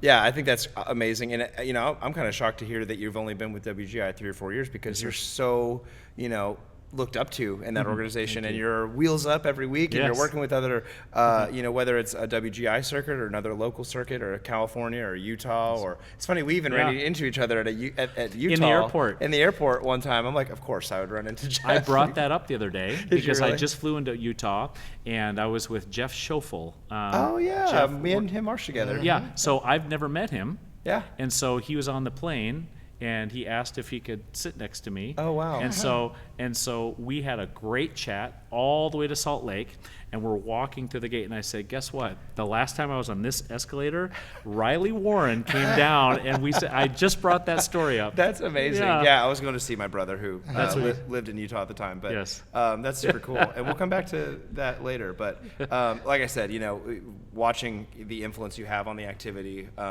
it would be surprising, I think, for most people to know how little how few years you've been a part of it. But Yeah. that's cool. So, and you don't, from watching, your Facebook posts, you judge other circuits, but then Sir. you really kind of cash in at the end. You get to judge WGI championships. Yes, sir. Every year. So Yes, that's sir. kind of your pinnacle, It is. experience. It is. And you don't plan leaving that anytime soon to No, go it's- arrange for another indoor group or anything like that? At this time, I take every year one by one, Yeah. and that includes judging. And I said that for years. I told my wife Pam that every single year I would always reflect and take some time to just get really deep in my own introspection and figure out, is this serving me, and am I serving others? Right. I just always want to take time every single DCI year, and I do that with WGI as well. And even as an arranger, I'm really enjoying this role once again, being in DCI, composing and arranging. But I will still do the same thing. I will reflect and make sure that it's still the right way to go. As you have noticed, I will never ever judge in Dallas. I will never ever Right. judge in my own circuit because I want to only support the groups in the NTCA. I will fly down to TCGC and judge there, but never here in Dallas. Right. Yeah. Yeah. So, kind of moving on to you made the decision that it was time to make a change, and, Yes. and maybe that was because of a passion for wanting to get back into the arranging. Talk about that transition that has been for you this last 7-8 months or Yes. a year, or I'm sure it's been in process for maybe longer than Yeah, that. just about there, though. You nailed it. So it was a perfect combination where I felt like I'd given as much as I could to DCI at that point in time in my life, and just so thankful for the incredible colleagues that I have, and honestly the leadership too, the Jay Kennedys of the world, the Lee Carlsons of the world, the John Phillips of the world, all those folks that we answer to and we dialogue with. They're just incredible people, and every single one of those people in the DCI organization just wants they just want kids to have the most incredible summer. Yeah. And part of that is just the transparency with us. So the decision for me to walk away was certainly not light, but it's hard on me. It's just very hard on me emotionally. Yeah. And so every single year, the decision became more and more taxing. And so it just felt right. And then the opportunity to arrange for my old team serendipitously happened, and so it was absolutely the right move because they both coincided, and I didn't see either of them coming. What's the saying? It's like take a leap and the door will appear, or something like that. Where it's you're nervous about leaving, and then you finally just say this is right, and then all of a sudden the opportunity comes knocking. Sir. So it was just like that. That's awesome. Just like that. And how's that experience been for you? You guys have had an awesome summer, and you got to catch your show a couple nights ago in Mesquite, and great. Really great program, Thank you. and super exciting music, and a lot of really cool things going on. Yes. I will say this, just at the start of this conversation about the Blue Knights, it is the most sophisticated drum corps show I've ever worked on or been a part of. It's not even close. Yeah. Now, that's also the challenge too, right? Right. Because I don't know if you guys noticed, but the other groups are phenomenal too. Oh, yeah. Everybody's talented and smart design and working hard. So we're no different. It's just that some of the concepts that we are putting in our show are decidedly, and maybe because somebody in particular pushed for them, very very difficult to pull off. Yes. So we call that creating headaches for yourself. Yes, well, we have done that. Yeah. We have done that for sure. I'll give you a couple of headaches. Right. Number one, you remember I mentioned earlier my love for Steve Reich? Yeah. We do a full music ensemble phase in the show. I think I remember that part. Hopefully you do. I think, and I'm pretty sure I remember it as being purposeful. Yes. Shoo. Yeah. Good. Because if it's not purposeful, we're in trouble. Yeah. But yes, so we take, as one crazy example, we take this motif from the Doors, Break On Through, because our show is called Unharnessed. So we're breaking on through, we're obviously unharnessing musically. We take this ostinato, beep, bum, bum, buddy, bum, bum, bum, and we take some of the orchestration on side 2 of the field, and we rallentando while the upper brass and the upper battery start to peel off on side 1 and maintain tempo. Oh my gosh. So we have multiple assigned orchestrational groups that are either maintaining tempo and then diminuendoing out visually, or they are slowing down as a unit, and it ends up starting the ballad. Wow. So for a brief point in time, you have an entire drum corps going dum bum bum buddy bum beam bum bum and it starts to fall apart and get in the cracks. And just like a true Steve Reich phase, like piano phase or what have you, for a brief moment, if you listen carefully, you can hear the entire drum corps splitting 16th notes. Oh my gosh. Well, I think we were sitting on the 30, so I'm not sure I got that. But I'm sure in the box it sounds like that every time. I'm sure it was flawless on July the 23rd. Yeah. So that's one aspect. And then another, I would be remiss if I didn't talk about the crazy found objects. I don't know if you noticed that. So one of the parts, what we're trying to do is break out and unharness ourselves from traditional sounds.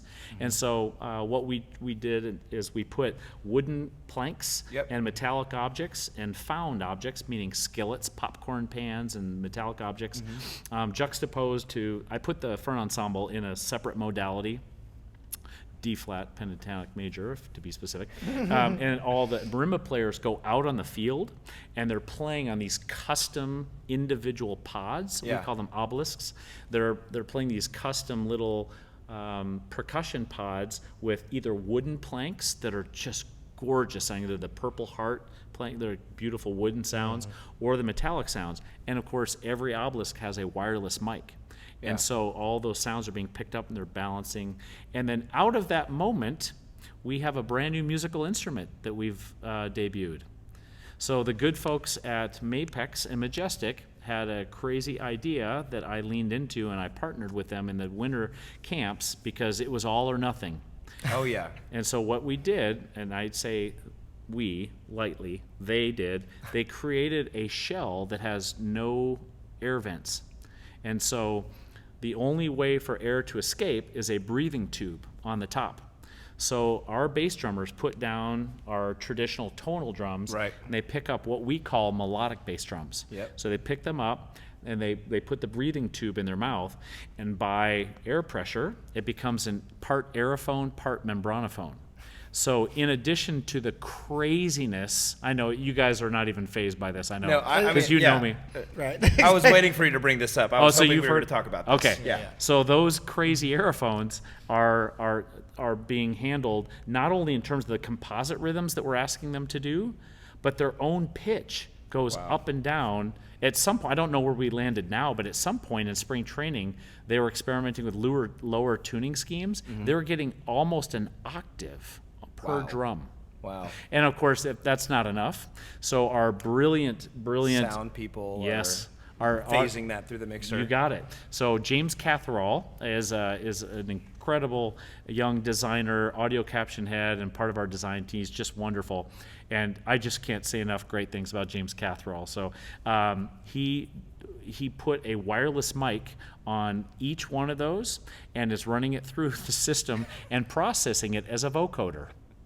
That's incredible. So you can hear the dip in pitch. Oh, and there's one more element. This is all being handled by our keyboardists.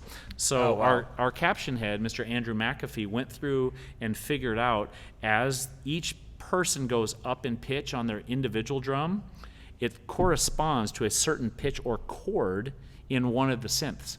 So phrase by phrase, beat by beat, the synth player is changing chord tonalities. Oh my gosh.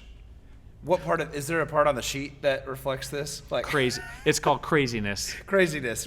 Yeah. Yeah. Cert plus the UIL plus crazy ideas. Yeah. That's craziness. Yeah. Yeah. That's amazing. So those are a couple things we have in the show. And again, I'm certainly one to say we have a lot of work to do because it's difficult, but I'm really, really proud of not only the entire design staff that let me kind of push these crazy ideas through, but the membership. They have just taken it and they're wearing it like a badge of honor. And I think they're going to be proud of this show that we're really breaking ground here. So, really proud of everyone. That's really awesome. Well, congratulations Thank to you. you and on a successful breaking it back into the DCI Thank arranging you. game and teaching. I'm sure when you're there, you're teaching too, and you're educating the staff, and you're being a mentor, and you're doing all the things that you're so good at, Jeff. Thank you. Man, that was only I said all these things that you do, and we have only talked about like two of them. So maybe we can just quickly. I know you want to talk about something. Maybe I don't want to be the one to say it, but a really cool thing that you're coming out with very soon. I know we want to spend some time on that. So maybe we can kind of just talk quickly about StriveMind and Texas A&M Commerce. Yes, sir. Before we move on to the last topic, does that sound okay? Oh, I'd love that. So I can't mention Texas A&M Commerce without talking about Dr. Brian Zader, your first guest on the podcast. Inaugural guest. He's gonna get a redemption episode because we were not quite. I feel like we did great, but we feel like novice. I look back and I go, well, we're not very good. we didn't know what was going on half the time. That's funny. We like to make it purposely sound like we did this, but we were just like, I got there maybe like, now we set this up in like 25 minutes. And that day I got here like 3 hours early. And we're like, how is this going to work? Oh, my goodness. And it turned out great. And Yeah. thankfully for Dr. Zader's amazing human being, amazing guest, he carried the episode, because we were just, but it was a great, anyway, so we love Dr. Zader as well for That's many right. reasons. So you were finding your host voice, is what I'm hearing. Yes. It's that's we're a still way of putting it. always finding. You're still working on it. That's one way of putting it. Yeah. Is that what you said? That's way smarter than the way I would have come up with. That's What was going on in that first episode? So Dr. Zader is so well known and is such a great musician and person that I've been very fortunate that he's invited me to be a part of the faculty. And I think my role probably is going to increase a little bit this year. So it's not nice. official yet, but I might be on campus a little bit more. And I just got an invitation to maybe teach a different class that may actually kind of talk a little bit about StriveMind and the mission of StriveMind, actually, which is kind of Perfect. fun, kind of a fun parallel that I didn't see coming. But I've told so many people this, guys.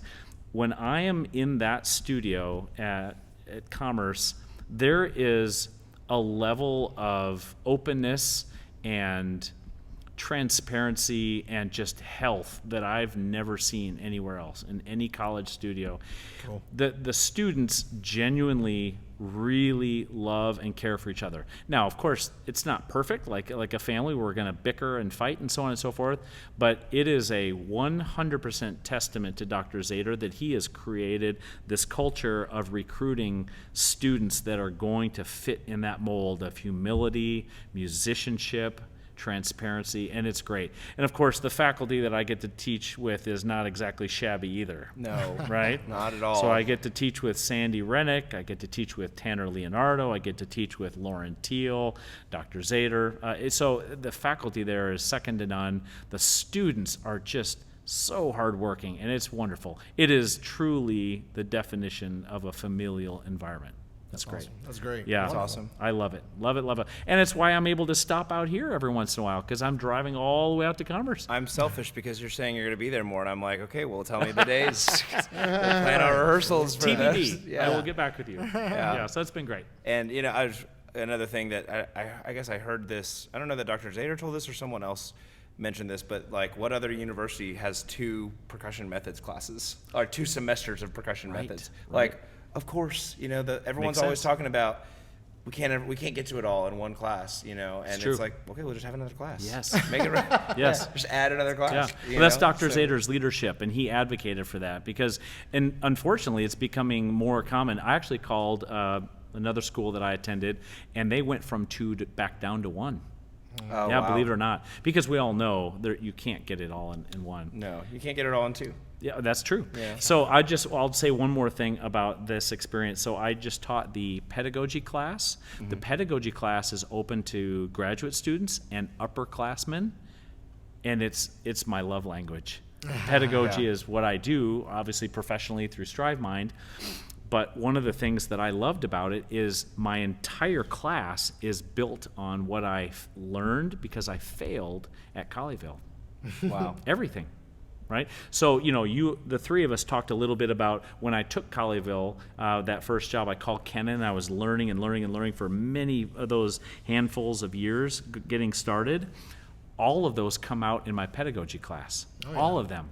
And it is incredible. So we go through method books. We invite the authors to come in. Yep. So Kenan and John Bingaman, Mike Eustace, John Apodaca. It's great. So going through that was probably my favorite college class that I've taught. And you got to teach them. You teach some lessons there as well. And I teach lessons. Yes, sir. Yep. And I'm really excited because this is probably going to turn to something maybe through StriveMind or maybe through Ausdemore Music, but I'm now teaching arranging and cool. and through special topics at Commerce. And again, this is Dr. Zader's vision.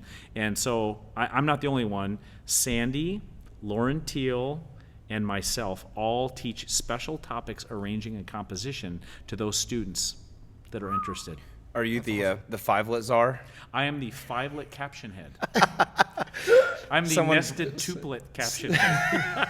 The over the bar line. I'm the over the bar That's line us. supervisor. That's us. Yeah, that. We have a funny, just as an aside, we have a funny inside joke that we talk about. Remember when Microsoft Word had like the little Paperclip? the paperclip that would come out and say, I know where you're are going you with this. sure, you want to phrase it like that? There's could be a different, maybe here's a different. So we talk about when we're writing, we have a paper. We're going to make a plugin and sell it to Avid. It's a paperclip that looks like Shannon or I, and it comes out and says, "Are you sure you want to write those 9 lits for these high schoolers? That's funny. Right. I love You that. sure you want to make this an over Yeah. the bar line duple roll?" Do you want to teach this at this tempo to the 9th graders? Is that a That's great funny. idea? Yeah, it just comes in like just basically just really make sure that you're really invested that you're riding this thing. I love it. That's probably gonna be a headache. You sure you're gonna water that? You're gonna water that. You know That's not gonna funny. work. Yeah. Or the paperclip pops up. Do you know their drill responsibilities on this set? Yes. You They're might going- want to wait for the drill to come out before you write right. this phrase. I love that. Yeah. And by the way, if you do come up with that plugin to Avid, it's going to populate on my computer every 2 measures. Yeah. Oh yeah. you just keep it right there. It'll be its own window. Yeah. You have the mixer. You've got your keypad. You got the paperclip. Yeah, paperclip's like Yeah. giving you all kinds of strange looks. Like, I love that. I know. That is funny. It can pop out from behind, like when you start it. The idea it doesn't really quite interrupt it yet. Open new score. That's funny. Anyway, I had to bring that up. We're talking That's- about arranging. that's So, great. well, what a great opportunity for Yeah, you and I the love students, especially to get to learn from a master love it. educator or a master arranger. And then, kind of lastly, Strive Mind. Yes. Passion project of yours, Yes, sir. and Mike Eustace, or sorry, Mike Yeah. Garcia. Different mic. Yep. Yeah. Yep. A lot of mics in the world. One is taller than the other. Yes. I won't give it away who is who. Ironically enough, I was just on the phone with the great Mike Garcia right before this podcast. So shout out to my co-founder, Mr. Garcia. All right. Mike lives in New York City now. Just a fabulous musical background, incredible teacher, and now fabulous entrepreneur and businessman for sure. You said it best, Riley. It's a passion project. And I really believe that if we're to be successful in any way in this life, it's really measured by how many people you serve Right. and how many people you help. And that's true, of course, pure of heart as an educator, but also financially. And if we're going to be successful in this life, if you look at most business models that really persevere and show longevity, it's because they serve people, they help people, right? Right. Could be a product or service or something. So Mike and I went into Strive Mind eyes wide open that this would be something that I think is necessary and needed. We just want to help educators reach more students, be more effective. But also, we knew it was not going to be immediate. So we've done different things. We like partnering with A&M Commerce. We have our PDS. I'm talking to two former presenters at the PDS. Yes. Thank you both very much. That was a fabulous session. It was fabulous. Our pleasure. Firing on all cylinders. Yeah, I'll never forget it. It was wonderful. Have us back. We'll come. We will. We'll We do will something else. Absolutely have you both back. So we're really proud of bringing folks like you guys in to mentor and to talk about why the Forney program is so strong, and here's a peek behind the scenes. Here's what we did to get there. And so having all these people from all around the state come up and learn from people like you is incredible. We're proud to partner with A&M Commerce. This year we tried a new thing called Power On, which was an audio. Mr. Andrew Wurst and Tanner Leonardo took the reins there, and that's great. We'll probably expand probably both of them next year. So we've done things like that, but really what Strive Mind has really funneled into, gentlemen, is just pure consulting. Yeah. So I would say that the consulting arm of Strive Mind looks like this: Fort Worth ISD and all 25 campuses we serve, or 28 at Fort Worth ISD, right, Shannon? Yeah. And then of course, then we have one-off school districts throughout the state. Sometimes they're out of state, but most of them are in Texas. So typically, I will fly to those places and meet and help folks around the state. And then we have a stable of a half a dozen consultants that go in and help us with Fort Worth. So Strive Mind is something we're really, really proud of. And one of the things Mike and I just talked about is that we're deeply rooted in it being mission-based. Right. Right? If we're going to be longevic, if we're going to be financially successful, if we're going to grow and grow and grow, we're going to be mission-based because we want to serve kids through their teachers. Right. And that's really what we're trying to do. It's really cool. Yes, sir. It's been so cool to watch you guys grow it. And I remember walking out of a movie theater right when COVID was like I could still go to a movie. Oh, I had left an Alamo Draft House, and I think I looked at my email, and I had an email from Alamo Draft House saying that we couldn't go to movies anymore, and I had an email from Mike Garcia saying that there's this new thing called Strive Mind. And I was like, that's interesting. That's poetic. I'll never, yeah.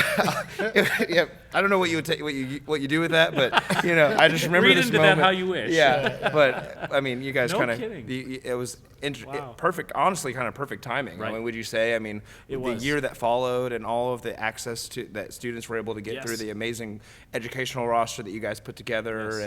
and that's just super cool. And I want you to talk about briefly, like, it's called Strive Mind. People might not understand what that means, but it's all about striving for greatness. Yes. Right? And I forget that that's probably something that people like me forget to mention. Right. You're exactly right. So the name Strive Mind is literally about the presence of mind to just want to be better. Yeah. That's it.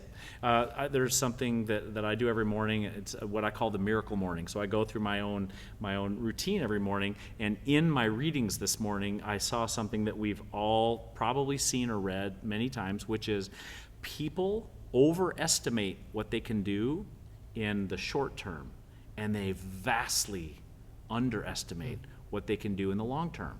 So I always like to use 1 year, 10 year. right? Or maybe just 1 year in 5 years. Yeah. So we can get hopped up on emotion and New Year's resolutions, and we can talk about the psychology of, getting pumped up with a Shia LaBeouf video or whatever. Okay, and I'm going to teach these sixth graders, or I'm going to lift more weights, or I'm going to lose 20 pounds, or I'm going to do these things in my life. And when the emotion wears off, there's zero substance there because it's based on emotion. It's temporal, right? And so one of the things as Strive Mind came into the picture, we just wanted to dedicate our company and our mission to making sure that if you have a Strive mindset, and you have a Strive soul, and you have a Strive gut full of grit and making yourself 1% better every day, you will be unstoppable. But 1% is not sexy. 1% is not fun to talk about. So no one wants to become 1% better. But if you talk about the great James Clear and his Power of Habits, I mean, that's one of the most transformational books that's hit our society in years. And he talks about that beautifully, right? And so that 1% dedication to becoming better is incredibly powerful. And we wanted our company to be built on the back of that mindset. Yeah, and I kind of talk about that with the students. We talk about being 1% better every day, but we talk about, okay, we've got, 250 people in the band. Everyone gets better at one thing every day, or they make one mistake better. That's 250 mistakes that we've corrected in one rehearsal. And I think that kind of like, brain blast. And also I think Mike's entrepreneurial skills, it's a hard word to say, shine through in the marketability of being able to say strivers, strive soul, strive this. What a nice little way that you guys have framed everything and in a way that's digestible and makes sense to the consumer. Thank you. So we're just trying to be really smart about coming on board in a way that's authentic. That's it. We're not trying to sell anybody anything. We just want to help. Yeah, and strivemind.com is where people can go to learn more, and you guys are on Facebook and Instagram and all of those things. So we have an operations director named Alex that is just incredible. Yeah, Alex is wonderful, and she works remotely. She lives in Poland. Yeah, and she's incredible. In our emails, I was like, wow, this is awesome that she's doing this and working for you guys. And well, that's great. Well, we probably didn't hit it. Is there any other secret thing, other than the last thing we're going to talk about? Is there any other secret things you're part of, or maybe public or secret that we want to hit before we move to the last big topic? Well, I mentioned briefly that it looks like, it's not official yet, but it looks like I will be teaching a new class this spring at Commerce, and I'm really excited about that because it does speak to the entrepreneurial nature of the music business, so I'm excited to do that. One thing that is outside of music but still related to service is the fact that my wife and my brother and I have a real estate investment company. Oh, wow. I did not know that. Very few people know about that, and it's something that I always want to, financial awareness and financial techniques and in investing is something that I became very, very passionate about, simply because I didn't have that background, and quite frankly, I found myself, I was probably 20, I went on the road with Nouveau probably in my, let's just say mid-20s, and there I was kind of living my dreams. I'm on our own tour bus, I'm in my bunk, we're gonna play shows, our songs are on the radio, life is good, except that the pay was either not there, very little, or erratic. Or all three. And so at that point I just started studying, and I thought, what can I do if I'm limited by all these things? I don't know when my next paycheck is going to be here, or when it does come, it's not maybe very much. And so I just made a vow to myself at that point in time, I'm going to learn about the future, and this is where grit comes in, because it's all about discipline. Right? And so I realized that I didn't have those skill sets, so I learned what investing was, and I took 1% of a step that very day that I realized it, and opened up a Roth IRA for $50 a month is all I could feel good about. And from there, that knowledge and my actions grew 1%, and now I'm very proud of what we've been able to do, and that really manifested itself through real estate. Wow. Yeah. I had no idea.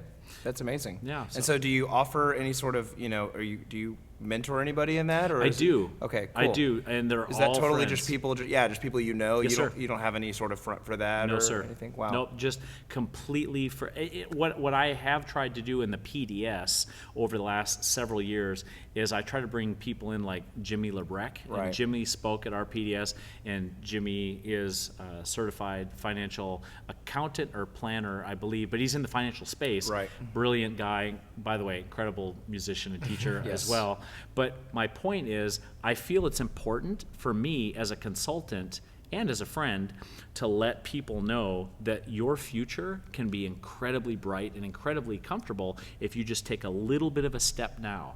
Right. And I didn't know that when I was a young teacher. Certainly when I was a young performer and I was touring, I didn't know any of this. And so I want to pass that along. So part of my responsibility, if I go to mentor a percussion director or a band director somewhere in the country, and I'm talking all day about this is why the imagery of flats works really well. These are called tetrachords, and here's the sequence. This is called the tetrachord game, and I wouldn't introduce buzz rolls until this aspect, and the physiology you should be watching for is this. That's all important, yes, but part of the conversation is how much are you sleeping?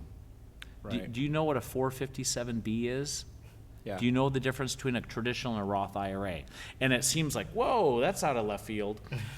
It's because I'm old enough now and I'm emboldened to make those decisions for them. Yeah. If you're not familiar with it, I'm going to very highly suggest that you do this because your future self will thank you. Yeah. Right? To quote Dave Ramsey, and just thinking about kind of the end in mind, Yeah. if you take these little steps now, financial health, physical health, emotional, spiritual health, and our pedagogical health. It's all wrapped in, which might be the genesis of a document I've been working on, Mr. Warren. We love it when How's we. that for a segue? That was perfect. We love when we get to break. We get to news. break news on this We- thing more than I ever imagined. More than yeah. To be This honest. is. I mean, I think we're up there with some of the major news corporations of the Yeah. world at this point. We're We're gonna go into say that, Yeah. and we'll I'll fact own check it later. I'll own it. Yeah, we got guys the gonna fact get checkers sued. out there. Right. Yeah. We're Now, about to- so some breaking news here on the Dream Job podcast. Can you just enlighten the world with your next big venture here? Yes, sir. I'm happy to announce this as well because this has not gone out through social media. I'm very fortunate that I have an administrative assistant named Mary, who is wonderful. She will be launching this at some point, probably in the next several weeks. But I have been working probably for a year and a half now on my first book. And my first book is called Breathe, Grow, Share. And it actually encapsulates kind of the things we were just talking about. So my journey as a musician, a performer, judge, teacher, and now consultant has really informed my life, really transforming in a way that I'm noticing the biggest difference in my life. Everything from my physical health, my awareness, my enjoyment of music and teaching and so on and so forth. And I just wanted to really, really catalog that and put it into 3 parts.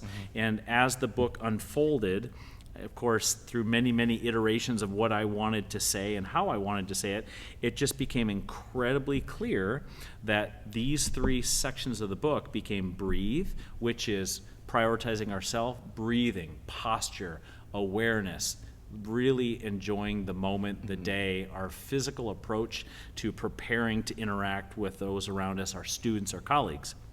Grow is the absolute, this is where I'm going to push myself as a teacher. What pedagogically am I short on? What can I do better to reach my students? How can I inspire them? I want to grow my own technical skills. I, as an arranger, as a teacher, I want to grow. I want to push myself. And then, and only then, can you share. If you have everything in order, if you're putting yourself first, breathe, every aspect of your health, then you grow, then you push yourself to really be mindful and intentional about how you're getting better. Then you have the confidence to share what you're bringing to your students. So the real silly analogy that I've used twice in a row at the PDS is the very silly thing that we all notice when we get on an airplane. When we get on an airplane, the first thing we see is the warning of making sure that if something goes wrong, we need to make sure and take the oxygen mask, put it on ourselves, which of course is counterintuitive. right? Right. What do we do as teachers, fellas? we pour, and Shannon said this before the podcast, if our own vessel is empty, we have nothing to pour. Yeah. If we don't take care of ourselves, then what kind of experience, and I've lived this, and I am, the reason I'm writing the book, right? So many of us are guilty. Yes. That's why this is important. Yes, sir. And that's why I wrote the book, because typically I'm a pretty good teacher and a pretty good pedagogue because I made more mistakes than anyone else. I feel like I've written a pretty good book because I've made the mistakes that I talk about in the Right. book. And that's the genesis of the book. And I'm really proud, and if it helps anyone, I'll be even more proud. That's amazing. Thank you. Well, I was super excited when we asked you to be on the podcast, and which was a while ago. You were Right. You and Dr. Zeta were the first 2 emails we sent Oh, because thank of our relationship, and we're super thankful that you've come on and shared your story and shared so many other things. But then when we started planning the recording and all this, and you shared that you had this book coming out, I was just getting so excited and nerding out and jazzing about it because this is stuff that I love, and this is it's perfect that you're writing a book about all the things that this podcast is about, which is Right. being inspired, finding inspiration, finding ways to create longevity, and Yes. not just longevity, but enjoyment in the career. You can Yes. do something for a long time and hate it the whole Yes. time. But, all of us Yes. who want to be lifelong educators in whatever capacity, finding a way to do that, Yes. and enjoy it and being able to refill our cups and all those things, which is, I've had a chance to read a little bit of the book so far, and it's brilliant and it's Aw, great, thank and I you. can't wait to dive in Thank you. over the next few days. And Thank you. thank you for sharing that with the world. Oh, I'm happy to. And honestly, the fact that you guys have come up with the Dream Job podcast is specifically what we need the most. So Thank you. guys are doing an incredible service to anyone that teaches.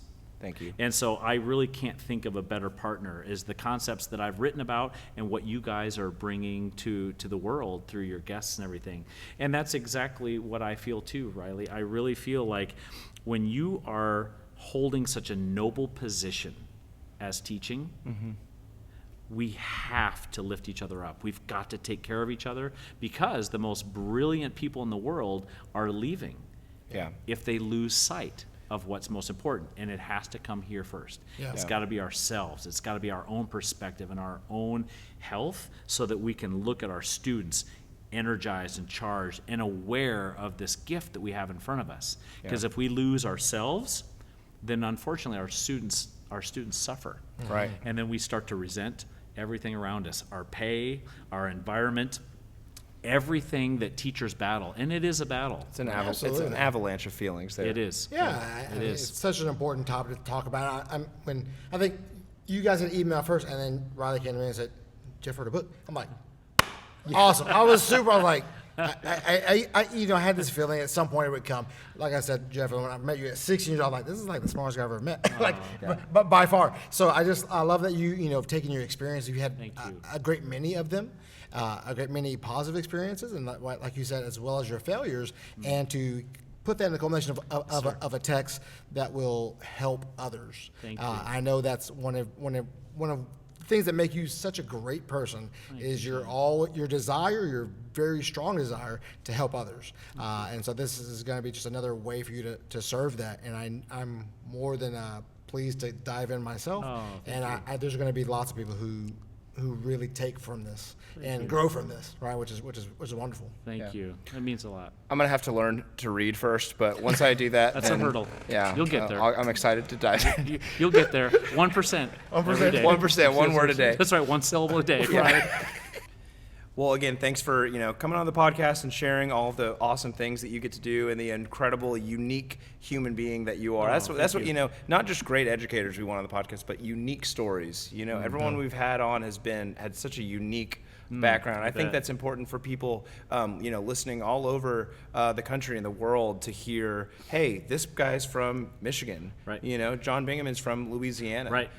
Ken Wiley's from out in West Texas. Yeah. Mark Wessels. Like all these people, and Dr. West, Alabama. Like you can be from anywhere and have a passion for Right. something, Right. and really make it not just Right. in this career but in anything. And I do. You did mention our podcast, and I had to come out with a little video just thanking everybody who has supported us, and it's all about giving back. And I'm I would say, amateur YouTuber at this point with all the videos and stuff, and to look at some of the YouTube analytics. And I know, a lot of really big podcasts probably far outweigh the numbers that we're getting, but like to look at the last 30 days, which is when we've released the bulk of the episodes, and to see that we have over 100 watch hours, which means, and we only have maybe on YouTube, this is just YouTube, maybe 300 or 400 views across the 5 episodes we've released.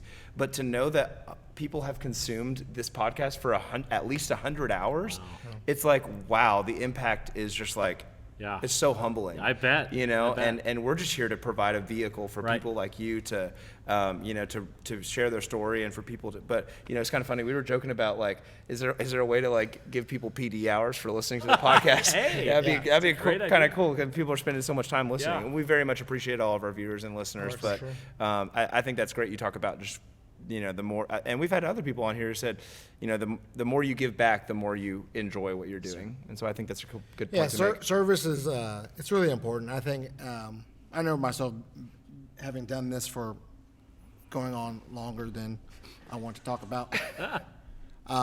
Teaching students is great. Love my students like every day. They make me very happy. But getting a little older, I think it's like serving my colleagues now.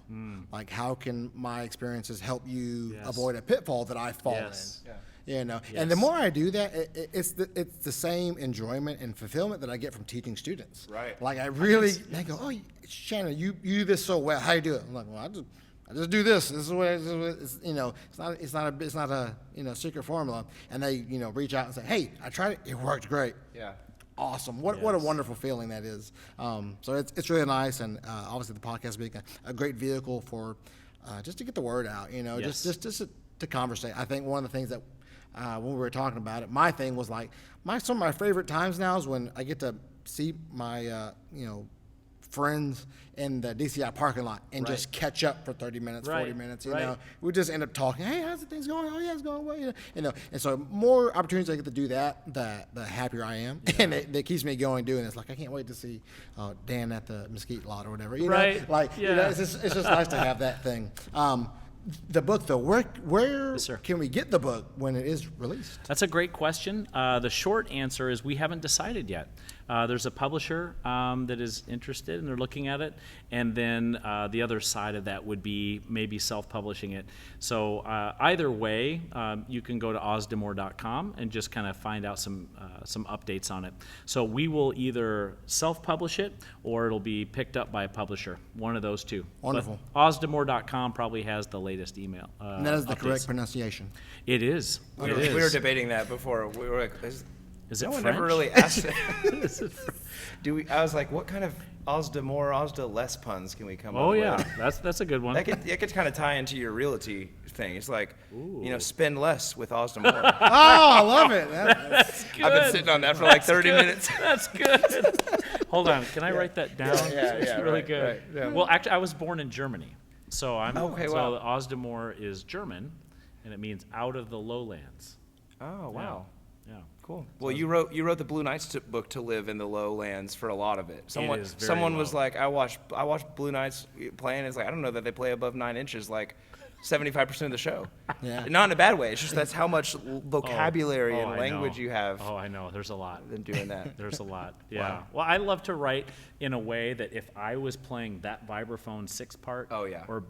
And you guys are the same way. Yes. Or if we're playing bass drum 4, I want to know that it's going to serve the music as the best it can, and it's going to gratify the player behind that. One of the best compliments, I think it was a compliment, we've ever gotten I think it was a good one. we were at HEB Drumline Contest, maybe 2018 or 2019, and Dr. West, he's great, he's our last guest, was judging. He said, the first thing he said was like, man, that's a landscape score, isn't it? That's not portrait mode. That's a landscape score That's for funny. sure. I was like, you bet it is. It is very landscape, Filled with headaches.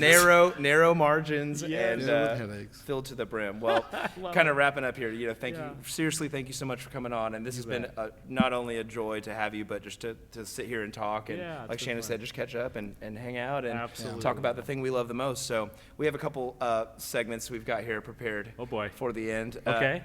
And it's funny, Dr. West was sitting here preparing, or we were getting ready, when we were recording his episode, and he's like, I'm excited to be a guest or victim. Not really sure. But I was like, that actually sounds like him. Yeah. That's Yeah. pretty good. yeah. You And I got was the like, pause you just got right. Nothing to worry about, Dr. West. Oh, Nothing that's to worry funny. about. But I'm going to do one segment. You guys should do one segment too? Yeah. Yeah. So can we start with mine? Sure. I'm super excited We about generally this. do. Yeah. Because yours is the best. That's not true. It's the best. It's got the It's most just laughs. it's just the silliest, I think. I make the most TikToks out of yours. Yours generates some great content. If we just had done like half the ideas we talked about. This whole thing started as just these silly segments. We were just Okay. going to bring people on and just, We're just we're just gonna roast them. That's it. That's how That's how it started. Yeah. boy. This And was then- literally just our like stress relief, like after marching band in the morning and teaching the high schoolers all day, and then middle schools. We got to the beginner class. It was like we gotta like recharge for the beginners, Yeah, right? yeah. And this is just our like steam. We just go, what if we did this podcast? What if we did this podcast and and- do this and say this crazy thing, and say this off the wall thing? We just get Jeff on and ask him what kind of hair gel he uses every day. Fair. Yeah. The Blue Knights Pit just asked me that the other day. Yeah. Yeah. So this It's is great. It's iconic. It's an iconic look. Well, it's funny. It was in the end of all days, and I'm trying my best to spend time with those kids because Yeah. I love them and they're working so hard. And it was like a rain delay or something, and I got a I got a message on Slack. The front ensemble would like to talk to you, and I was like, that sounds ominous. Yeah. So I go around into the. in the foyer, and we had a little Q&A with Jeff, and it was really fun. Oh, I love it. And the first 99% of it was incredible. So Jeff, composition. Kind of like our podcast. Right. You know where I'm going with this, right? Yeah. A lot of it was really, really deep. So compositionally, do you hear harmony in your voice? So do you pair this voice when you're approaching, you're like, oh, God, in your career, okay, cool. And then one hand goes up. And I'm trying to think of who it was. I think it was the drum set player, Ryan. I think it was Ryan. If it's not you, Ryan, I apologize. I think it was Ryan raised his hand. I said, yes, Ryan. And it got kind of deep, and he raised his hand, and he said, what kind of product do you use in your hair? And I said, honestly, I don't use product in my hair. I just wash it, and I run my fingers through it. I swim a lot. I swim every day. Oh, wow. So it's crazy, and I get on the road. Does Blue Knights transport a pool for you everywhere you go? Maybe not every day, Yeah. but it's in my rider. That's a Right, great. there you go. This is Yeah, this is a yeah, great. there So you go. we've already we're off the wall now. So we're wheels off now. We're So wheels off. this is Yeah. this is perfect because our first segment is Wheels Up with Jeff Ausdemore. It needs a theme song. I love the puns. Yeah, we'll go back and do love the we'll do back and we'll go back Wheels and off, that's- wheels up. Wheels up, wheels off, wheels up with Jeff Osmore. So these are just a series of, you post a lot about your travels and Yes. you use the hashtag wheels up, and I do. think everyone's really, it's a cute kind of funny thing you do, and it's just, I just took with that and ran. So Okay. you have a lot of experience with airports and travel, I which do. evidenced by the single video that we watched in your interview, all about the airport travel right, from right, Denver to. yep. So I just thought that was funny when I watched it. I was like, great, this is a perfect segue. Ties in. So these are just some questions about your airport experience, and you're just Okay. gonna people just shine a light on boy. your experience in travel. So what's your go-to airport? And I'm talking Dallas, DFW or Love Oh, Field? not even close. It is Love Field. Boom. Nice. 100% agree with you on that. Yeah. I think there's a few things that I think I'm gonna agree with you on this, and I think I already know the answer to. Favorite airport to fly into? To fly into? Mm-hmm. Oh, I'm going to say Love because I'm home. Oh, And I get to see my beautiful bride. Aw. Worst airport to fly into? Putting me on the spot here. Worst airport to fly into. I'm just going to throw some people under the bus and say anywhere on the East Coast. Ooh. Is it because of the people or because of the airport? What's your next question? Come on, that's funny. I think, yeah, that's good. I think I know the answer to this one. Go-to airline? Oh, Southwest. Yeah, 100%. 100%. Southwest Rapid Rewards. Oh, yes, sir. Oh, yeah. If you ever have some extra points you want to just send over to me, I've got a take 'em. couple if you need some. Yeah, I would love to. Airport Wi-Fi or personal hotspot? Oh, airport Wi-Fi. It's pretty solid. Solid as a rock. Go-to airport food, like a restaurant. If you're going to sit at a restaurant, or maybe a Oh. specific restaurant. Believe it or not, I don't eat in restaurants. I don't. Really? My wife will pack snacks for me. I try to eat healthy on the road because, as we know, when you travel, fast food and that stuff, it gets really bad. Oh, yeah. So this is a total cop-out, but I'll say Starbucks. Yeah. Because I drink tea on the planes. Well, that was my next question. Was go-to airport snacks. So, what kind of delicious snacks is Pam packing for you? Probably just little nuts and crackers and things that are salty and crispy. I'm a texture guy. Get the satiety Yes. that you need, and then you're like, I'm full. I'm next That's thing. exactly it. Window, aisle, or middle seat? I've switched. Years of my career, I was definitely a window guy. Yeah. But now I like the aisle. Yeah. I like a little bit more A little freedom. more room. A little bit more room. A little more ability to escape. Yes, when you land. Oh, okay. Yeah. Yes. Yeah.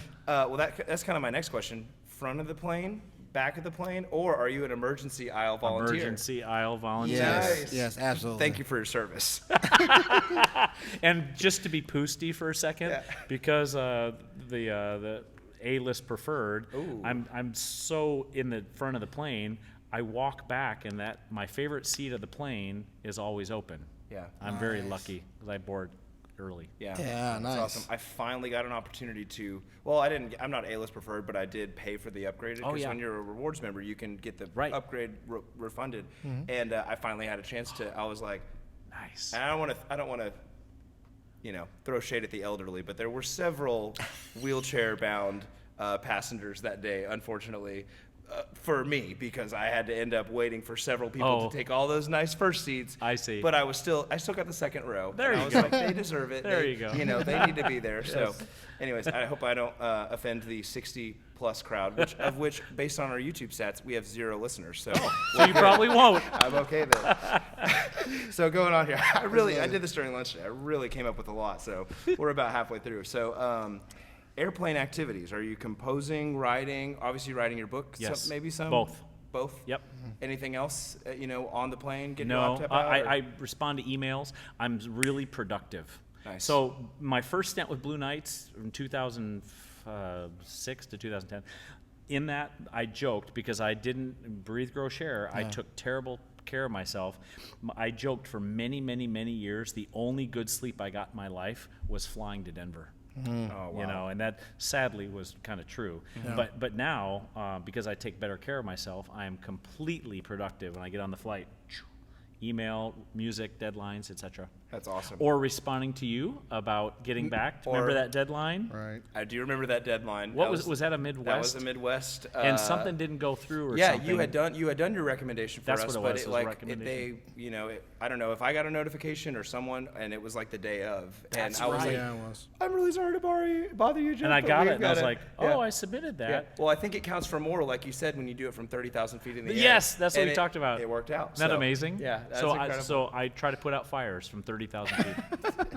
That's awesome, and thank you for that. Of course. Ever flown with a celebrity?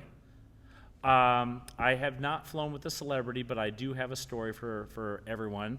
I was getting coffee with the design staff a couple weeks ago in Denver, and I'm talking. Remember, I mentioned James Catherall, great guy.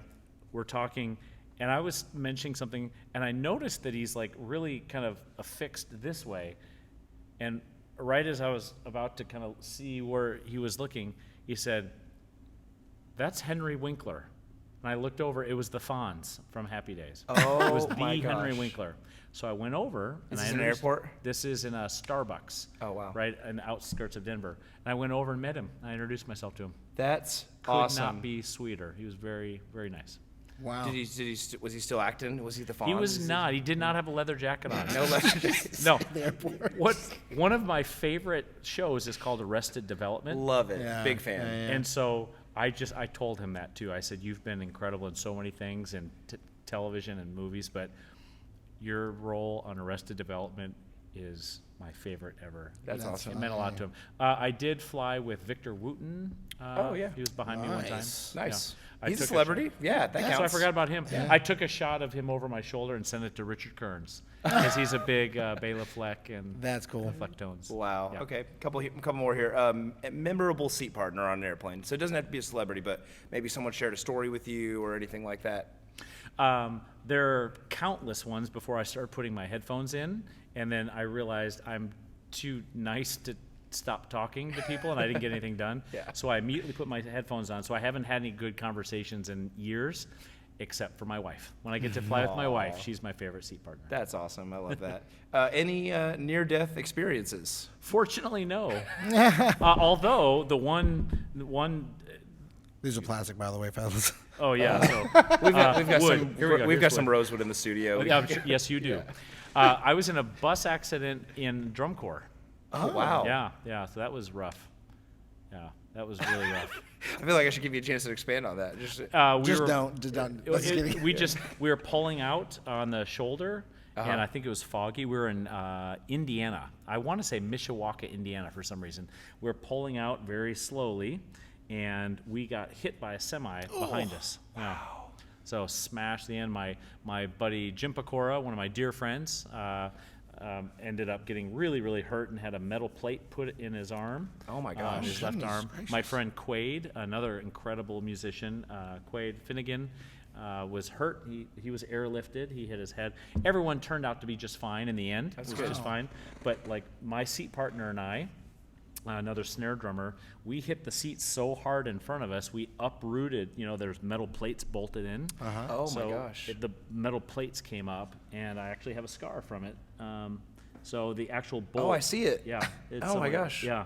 We'll do some editing in post, and we'll Yeah, zoom just in on that. Oh, that'd be great. We'll take a picture. We'll just Superimpose. that'd be great. Like a little Band-Aid on somebody's leg. Let's take a figure. Everyone was fine, but it was pretty scary in the moment. Wow. Yeah. See, that's a great story. I'm so glad we talked about that. And then the last one. Ever been stopped by airport security? Airport security. You're going through TSA, something goes off, and Random you get bag pulled to check. the side. Oh, I get stopped all the time, and mostly it's for drumsticks and drum keys. I was about to say, yeah. Yes, all the time. Metal objects. Yep. Well, there you go. There's my What is wheel. this? I need it for work. Yeah. What does it do? It like tunes the drum. Oh, the pad. The pad. Oh, They stop me really? for the pad all the time. Really? Yeah. Like one time somebody said, I need you to demonstrate this. And I said, okay. So I played a bunch of backsticking. Pock! I looked at it, he goes, yep, works, and he gave it to me. That's a true awesome. story. Yeah. He takes off his mask. He's like your college professor. He's like, I just want to see Oh, if you're still no! practicing. And he says, yeah, your lefts do not sound like you're right. That's awesome. Well, there's my Wheels Up with That's Jeff fun. Ausdemore segment. That's fun. Yeah. Thanks so much for indulging in that. That's fun. Yeah, we always have to apologize to our guests after these. Yeah, thanks for that. That's fun. Jeff, my segment is called "Good Idea, Bad Idea." So Oh. it's fairly straightforward answer. Okay. Good idea, bad idea, Okay. and then if you want to expound upon the answer, you're more than welcome Oh, okay. to. 5 lits on the downbeat. On the downbeat? Yeah. Oh, good idea. Sure. Just depends on the musical context. 5-lits anywhere, Shannon Jacobs. Oh, well, that was my next question. 5 lits on upbeat. So Oh, yes. Also a good idea. Okay, fantastic. Yeah. I figured that. Or was it. anywhere between. Or anywhere between. Yes. On the E sometimes. Sure. There's a great one of the David Cluse A2s that has that 5 on the E, one E, and it's like love it. it's pretty fun. I think Leanne played that one for auditions. Anyway, nice. get sidetracked. Leather seats in your vehicle in Texas. No. Terrible idea. Bad idea, right? Bad idea. These questions they're not music related, and they're like non sequiturs because that's how my mind works most of the time. Wearing socks to bed. I do not. I think it's a bad idea. Yeah, it's weird. Anyone who does is a weirdo. Drum set lessons before the 6th grade. Before the 6th. Oh, this is a hot topic. This is a hot button. Yeah, hot button. I can't win on this. 'cause Sometimes no that matter happens what. here. Yeah, so I'm going to say it's a good idea. And then, of course, everyone is shaking their fist at me on their screen Yeah. is saying, but I have to break all these back. Yes, you do. But they're learning about groove and time as long as the teacher's good. I'm going to lean with good idea. Nice. Piano lessons before the 6th grade. Yes, also a good idea. I think that was a As better evidenced by your background. That's why I'm here. idea. Right. Last one here is a little bit. Energy drink consumption. I personally, I don't think I've ever had one. So I'm going to say bad idea just because of the sugar and the things in it, unless it doesn't have sugar. So a guy like you, Shannon, I would trust with my life. So if that's an energy drink that you're drinking, then I would drink it. Oh, well, fantastic. It says revive on it, so he can revive you if you Oh, pass out or I need something. that. recovery, Recover? revive, and refresh and breathe and grow and share. Got Yeah, it. exactly. Yeah, exactly. And Monster, if you're a Monster exec watching, that one was for free, but the next one's going to cost There you. you go. It's next one's gonna come. I've paid them so much money. I bet you have. So much money. Imagine if you took Jeff's advice and you invested all the money you spent on energy Listen, we're drinks. gonna not go down bad, like reevaluating all my poor decisions in life. That's a whole different type of podcast. Podcast. Yeah, we maybe It's a whole have different one. type of podcast. It's called a guilt podcast. Yeah, Yes. it's called "Why Did I Do That?" Like, and I regret my decisions. There's a whole podcast. Now, Shannon, I don't know enough about energy drinks, so I really should have abstained on the answer. No one's abstained for. That is the I'm, first. I'm on the- abstaining. That's I'm the the first first pioneer abstainer Yeah. love it. on the Dream Job of the podcast. good idea, bad idea segment. I'm just saying, probably should. Yeah, you probably should abstain from answering our emails to begin with. Yeah, you should. Yes, you should steer clear of us in general. But well, And that is all I have. That's all you have. I Okay. have. Woo! I survived them both. you Yeah. did great. Yeah, you did it was awesome. fun. Jeff, thank you so much My for pleasure. spending your time, your afternoon, your evening with us, and been fun. it's always a joy to learn from you and be around you and get you around our program, get you around our kids and our podcast now. And ditto. we have a great relationship with you, and we've just been so blessed and fortunate to have you. We didn't even talk about your commission with our. I mean, we did a little bit, but was I mean, incredible. That was amazing. That was so fun. That was super fun. Oh my gosh! And what just so many experience. awesome things and about that. And we talked on last week's episode about commissioning. So Oh, that's right. Well, you should know that several colleges and several high schools have already purchased it from me. Oh Yeah. my gosh. It's not published yet anywhere. Like, I haven't even gotten to reach out to the gentleman I talked to you about the other Yeah, day. yeah. And people have just been reaching out, and I've just been selling it. Well, if any of those people would like to rent our hand pan for a small fee, Yes, you got to make that money we, back. yeah, we will be more than happy to oblige in that. But again, thank you so much for Oh, sharing my your pleasure. wisdom and being an awesome guest on this podcast. Yeah, Jeff, I'll make this really quick because I could dote on you for like days and days and days because of the impact you had on me. Oh, thank you. When I was a young whippersnapper back then, right? So we have tons of stories, and I would just encourage everyone else that if you don't know Jeff Ausdemore, you need him in your percussion program, in your band program, and in your life Oh, thanks. because he will improve it just tenfold. Yeah. He's a great man, a kind man, and intelligent beyond belief. Thank you, Shannon. It means the world to me. Thank you guys for having me on. You guys are doing an incredible service to everyone watching, so thank you. Thank you. Pleasure's mine. And thank you to Texas Marimbas for sponsoring Cassidy Lackey. this incredible episode of the Dream Job podcast. And right. if you're a percussion educator in Texas, or I think they even maybe do some things right around the state, and maybe even like Southern Oklahoma, Arkansas, please reach out to Yes. Cassidy and Texas Marimbas and at least look at the great things that they're offering for beginner students and students of all ages. So thank you, Texas Marimbas. We'll close it out here. Thank you everyone so much for listening and watching this awesome episode of the Dream Job podcast. Remember, you can find us on Apple Podcast, Spotify Podcast, Facebook, YouTube, and TikTok. Thank you so much, and we'll look forward to the next episode. Have a great one. Share it with your friends. Share the show. Cheers, everyone.